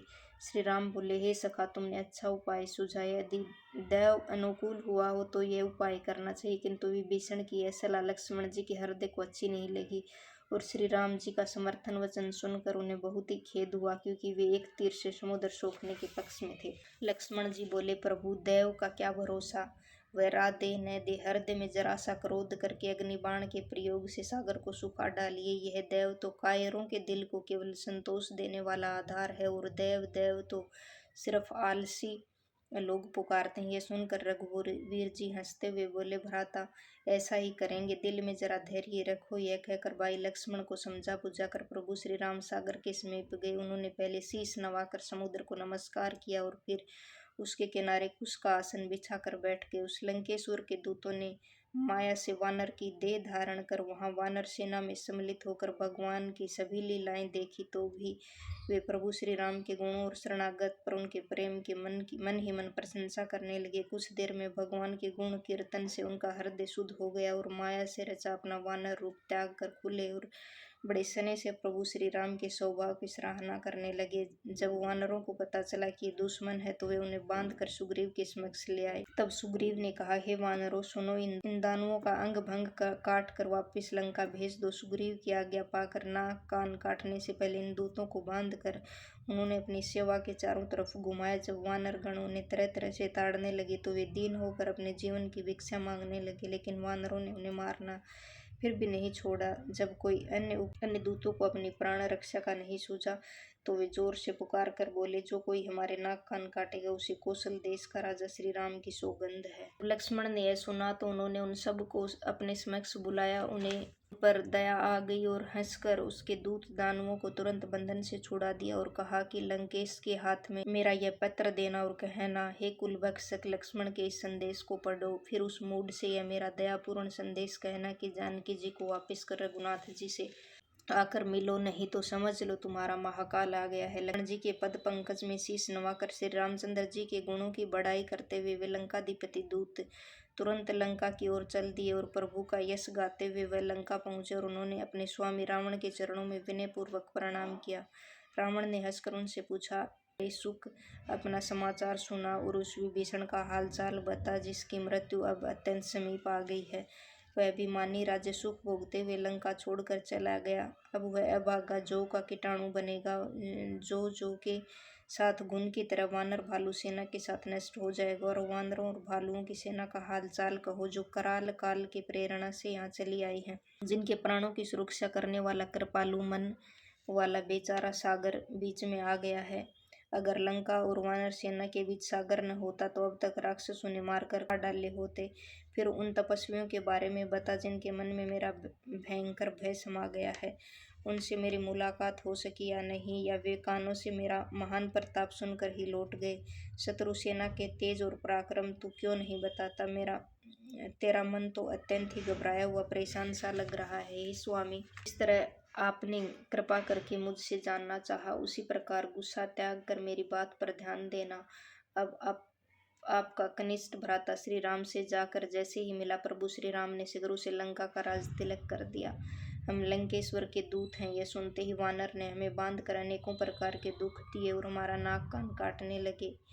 जब हम सब ने उन्हें श्री राम की कसम दिलाई तब जाकर उन्होंने हमारे प्राणों को बख्शा। दानवों के पालक, आपने श्री राम की सेना के बारे में जो पूछा वह सुनिए। उनकी विशालता और पराक्रम को तो करोड़ों मुख से नहीं बताया जा सकता। अनेक रंगों के भालू और वानरों की सेना है जो भयानक मुंह वाले, विशालकाय और डरावने हैं। जिस वानर ने यहाँ आकर लंकापुरी को जलाया और आपके पुत्र अक्षय कुमार को मृत्यु के घाट उतार डाला था, वह तो उनकी वानर सेना का सबसे कमजोर वानर है। सेना में असंख्य अति महान योद्धा है जो बड़े नामी, हष्ट पुष्ट, कठोर और भयंकर हैं। उनमें अनगिनत हाथियों की शक्ति है और वे बड़े विशालकाय हैं। दमयंत, नील, नल, अंग, गद, विकाष्टय, दिलीमुख, निषठ, शठ और जाम्बवान इनकी प्रजाति के सैनिक गण तो बड़े अपार शक्तिशाली हैं। ये सभी वानर सेना शक्ति में सुग्रीव के समान है और इनके समान कुछ लोग नहीं हैं, बल्कि असंख्य हैं, इन्हें गिना नहीं जा सकता। प्रभु राम की दया से उनमें असीमित शक्ति है। वह अपनी शक्ति से के आगे संपूर्ण सृष्टि को तिनके के समान तुच्छ समझते हैं। स्वामी, मैंने कानों कान ऐसा सुना है कि 18 पद तो केवल वानरों की सेना के पति ही है। हे लंकेश, उस सेना में ऐसा कोई वानर नहीं दिखता जो आपको युद्ध में न जीत सके।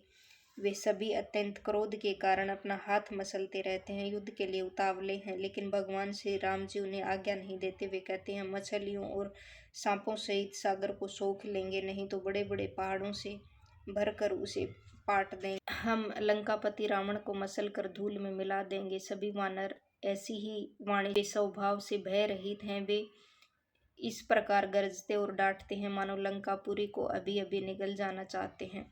सब वानर भालू सहज स्वभाव से महान सूरवीर हैं। फिर इन सब से ऊपर सब के सिर पर परमात्मा श्री राम जो विराजमान हैं। ये स्वामी, वे संग्राम में करोड़ों महाकालों को जीत सकते हैं। श्री रघुनाथ जी के तेज और शक्ति तथा बुद्धि वैभव को तो करोड़ों शेष नर मिलकर भी नहीं खा सकते। वे अपने एक तीर से वे चाहे तो सैकड़ों सागरों को सोख लें, लेकिन वे नीति कुशल हैं, इसलिए उन्होंने नीति की रक्षा के लिए आपके भ्राता श्री विभीषण से इस बारे में राय मांगी। उनके अनुज आपके वचन सुनकर वे प्रभु श्री राम सागर के से पार जाने का मार्ग मांग रहे हैं। उनके हृदय में दया का समुद्र लहरा रहा है, इसलिए सागर को नहीं सोखते। दूत के ये वचन सुनकर लंकेश्वर बहुत जोर से ठहाका मारकर हंसा और बोला, ऐसी बुद्धि! तभी तो वानरों को उसने अपना सहायक बनाया और स्वभाव से ही भयक्रांत विभीषण की बात को अच्छा समझकर उन्होंने सागर से बच्चों की तरह उठ ठाना है।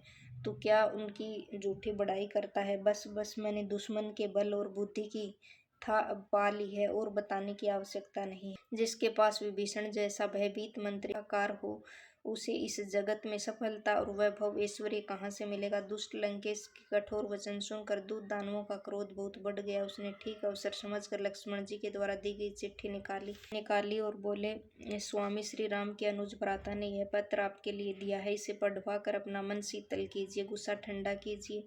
रावण ने हंसकर उसे बाएं हाथ से लिया और मंत्री को बुलवाकर मूर्ख रावण उस खत को पढ़वाने लगा। अरे दुष्ट आत्मा, केवल बातों से ही अपना हृदय खुश रखकर अपने कुल को नष्ट मत कर, क्योंकि प्रभु श्री राम से दुश्मनी करके तू विष्णु, ब्रह्मा और शंकर की शरण में जाने पर भी तू नहीं प्राण बचा सकेगा। अब एक ही रास्ता है, या तो अपना झूठ अभिमान छोड़कर तू अपने छोटे भाई विभीषण की तरह श्री राम के चरण कमलों में भैरों की तरह लिपट जा, नहीं तो अरे दुष्ट, तू अपने पूरे वंश के साथ श्री राम के बाण रूपी आग में पतंगे की तरह स्वयं आकर गिरने वाला है। पत्र को सुनते ही लंकेश्वर मन में तो डर गया, पर अपनी झेप मिटाने के लिए उसने मुख पर मुस्कान लाकर सबको सुनाकर जोर से कहने लगा, जैसे कोई व्यक्ति भूमि पर खड़े होकर हाथ से गगन को पकड़ने की कोशिश करता है, वैसे ही यह लघु तपस्वी बातें बना रहा है, तमक रहा है, डींगे मार रहा है। दूत शुक ने कहा, दानवपति, अपना अभिमान स्वभाव छोड़कर इस पत्र में बताई गई सब बातों को गंभीरता से लीजिए, उसे सत्य मानिए, क्रोध भुलाकर मेरे वचनों पर ध्यान दीजिए और स्वामी प्रभु श्री राम से दुष्टता त्याग दीजिए। भगवान श्री राम भले ही सृष्टि के मालिक हैं, पर वे स्वभाव से अत्यंत दयालु हैं। उनसे जब आप मिलेंगे तो आप पर वे दया जरूर करेंगे, आपके पिछले एक भी अपराध पर वे ध्यान नहीं देंगे। वे हे मेरे नाथ रावण, आप मेरी इतनी सी बात अवश्य मान लीजिए और सीता श्री राम जी को वापस दीजिए। उन्हें उस दूत ने कहा है कि सीता उन्हें लौटा दीजिए कि दुष्ट रावण ने उसको विभीषण की तरह लात मारी है। वह भी विभीषण की तरह लंकेश्वर के चरणों में सिर झुकाकर वहीं चला जा कृपा समुद्र प्रभु श्री राम के पास जाकर उन्हें नमस्कार करके उसने अपने पिछले जन्म और रावण के वे वार्तालाप के बारे में प्रभु को सब कुछ बताया और वह भगवान की दया से अपनी गति प्राप्त कर ली। शिव जी ने बताया, हे महेश्वरी, वे पिछले जन्म में ज्ञानी मुनि था जो अगस्त्य ऋषि की अवमानना के करने पर उनके अभिशाप से दानव हो गया था। बार बार प्रभु श्री राम के चरणों की प्रार्थना करके वह मुनि फिर अपने आश्रम को चला गया। इधर सागर के किनारे कुश के आसन पर बैठे हुए भगवान श्री राम को 3 दिन हो गए। जड़ बुद्धि वाला सागर विनय नहीं मान रहा था। तब श्री राम को अति क्रोध आ गया और वे बोले, बिना भय के प्रीति नहीं होती, अर्थात बिना डर के यह नहीं सुनेगा। हे अनुज लक्ष्मण, मेरा धनुष और बाण ले आओ। मैं अग्नि बाण के प्रयोग से सागर सोखता हूँ। मूर्ख व्यक्ति से विनती, कुटिल व्यक्ति से के साथ स्नेह और स्वभाव से, कंजूस व्यक्ति से दान भाव जैसी उदार सुंदर नीति की बातें करना बेकार है।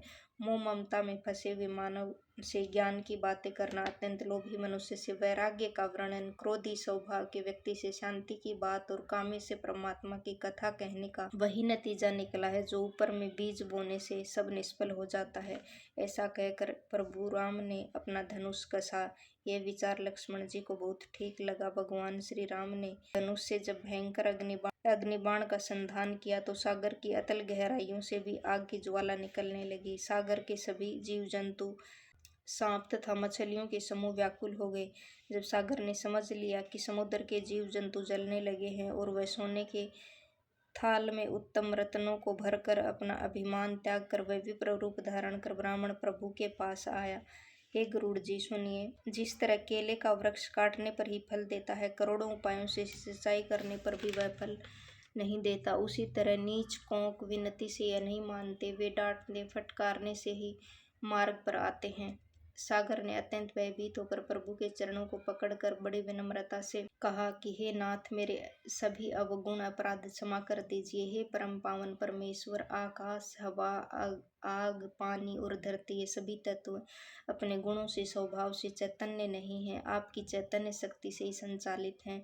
हे ये सभी वस्तुएं आपकी कृपा से ही प्रकृति से सृष्टि के लिए उत्पन्न किया है। ऐसा ही सभी श्रेष्ठ शास्त्रों में उपमाएं अंकित हैं। हे प्रभु, आपका संदेश जिसके लिए जिस प्रकार आचरण करने का है, वह उसी में रहकर सुख अनुभव करता है। हे दीनों के पालक, आपने यह अच्छा ही किया है कि जो मुझे अपनी मर्यादा में रहने की सीख दी, किंतु जीवों और पदार्थों का स्वभाव भी तो आपका ही बनाया हुआ है। हम सब उसी का अनुसरण करते हैं। ढोलक, मूर्ख, शूद्र, नीच आचरण वाले स्वभाव से जानवर और स्वच्छंद आचरण वाली स्त्री, यह सभी उचित शिक्षा अनुशासन पाने के अधिकारी हैं।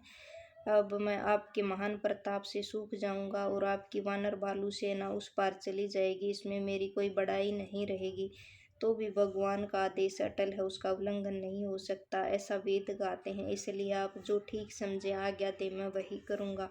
सागर की अत्यंत विनय युक्त वाणी सुनकर दया निधान श्री राम ने मुस्कुराकर समुद्र से कहा, हे भाई, जिस तरह वानरों की सेना उस पार जा सके वह उपाय बताइए। हे प्रभु, आपकी वानर सेना में नील और नल दो भाई हैं। उन्होंने अपने बचपन में ऋषियों से वरदान पाया है कि उनके छू लेने भर से बड़े बड़े विशाल चट्टान पर्वत भी आपके प्रताप से सागर के ऊपर तैरने लग जाएंगे। मैं भी आपके प्रताप को हृदय में धारण करके अपनी क्षमता के अनुसार मदद करूंगा। इस प्रकार सागर पर ऐसा बांध बनाइए जिससे तीनों लोकों में आपकी सुंदर कीर्ति फैल जाए। इस धनवा पर सदैव हुए बाण से मेरे उत्तरी किनारे पर रहने वाले भयानक पापी दुष्ट मानवों का वध कर दीजिए। कृपालु और युद्ध में धैर्य रखने वाले भगवान श्री राम ने समुद्र के हृदय की वेदना सुनकर उसे बाण छोड़कर दुष्टों को वध करके तुरंत ही दूर कर दी। परमात्मा श्री राम की असीम शक्ति और पराक्रम को देखकर सागर अत्यंत संतुष्ट हुआ। फिर उसने सागर तटवर्ती उन दुष्टों का चरित्र विस्तार से रामचंद्र जी को सुनाया और प्रभु के चरणों की वंदना करके सागर में प्रवेश कर गया। सागर अपने निवास स्थान चला गया और भगवान श्री रामचंद्र जी को उसकी सलाह ठीक लगी। यह चरित्र कलयुग के पापों को नष्ट करने वाला है। इसे तुलसीदास ने अपनी बुद्धि की क्षमता के अनुसार गाया है। दया के निधान श्री रामचंद्र जी के गुणों का समूह सभी तरह के संदेह को विनष्ट करने वाला तथा दुखों को दूर करने वाला है। हे मेरे हृदय, तू संसार की समस्त आशा इच्छाओं को त्याग कर सदा सर्वदा प्रभु के इन चरित्रों को गाया और सुना।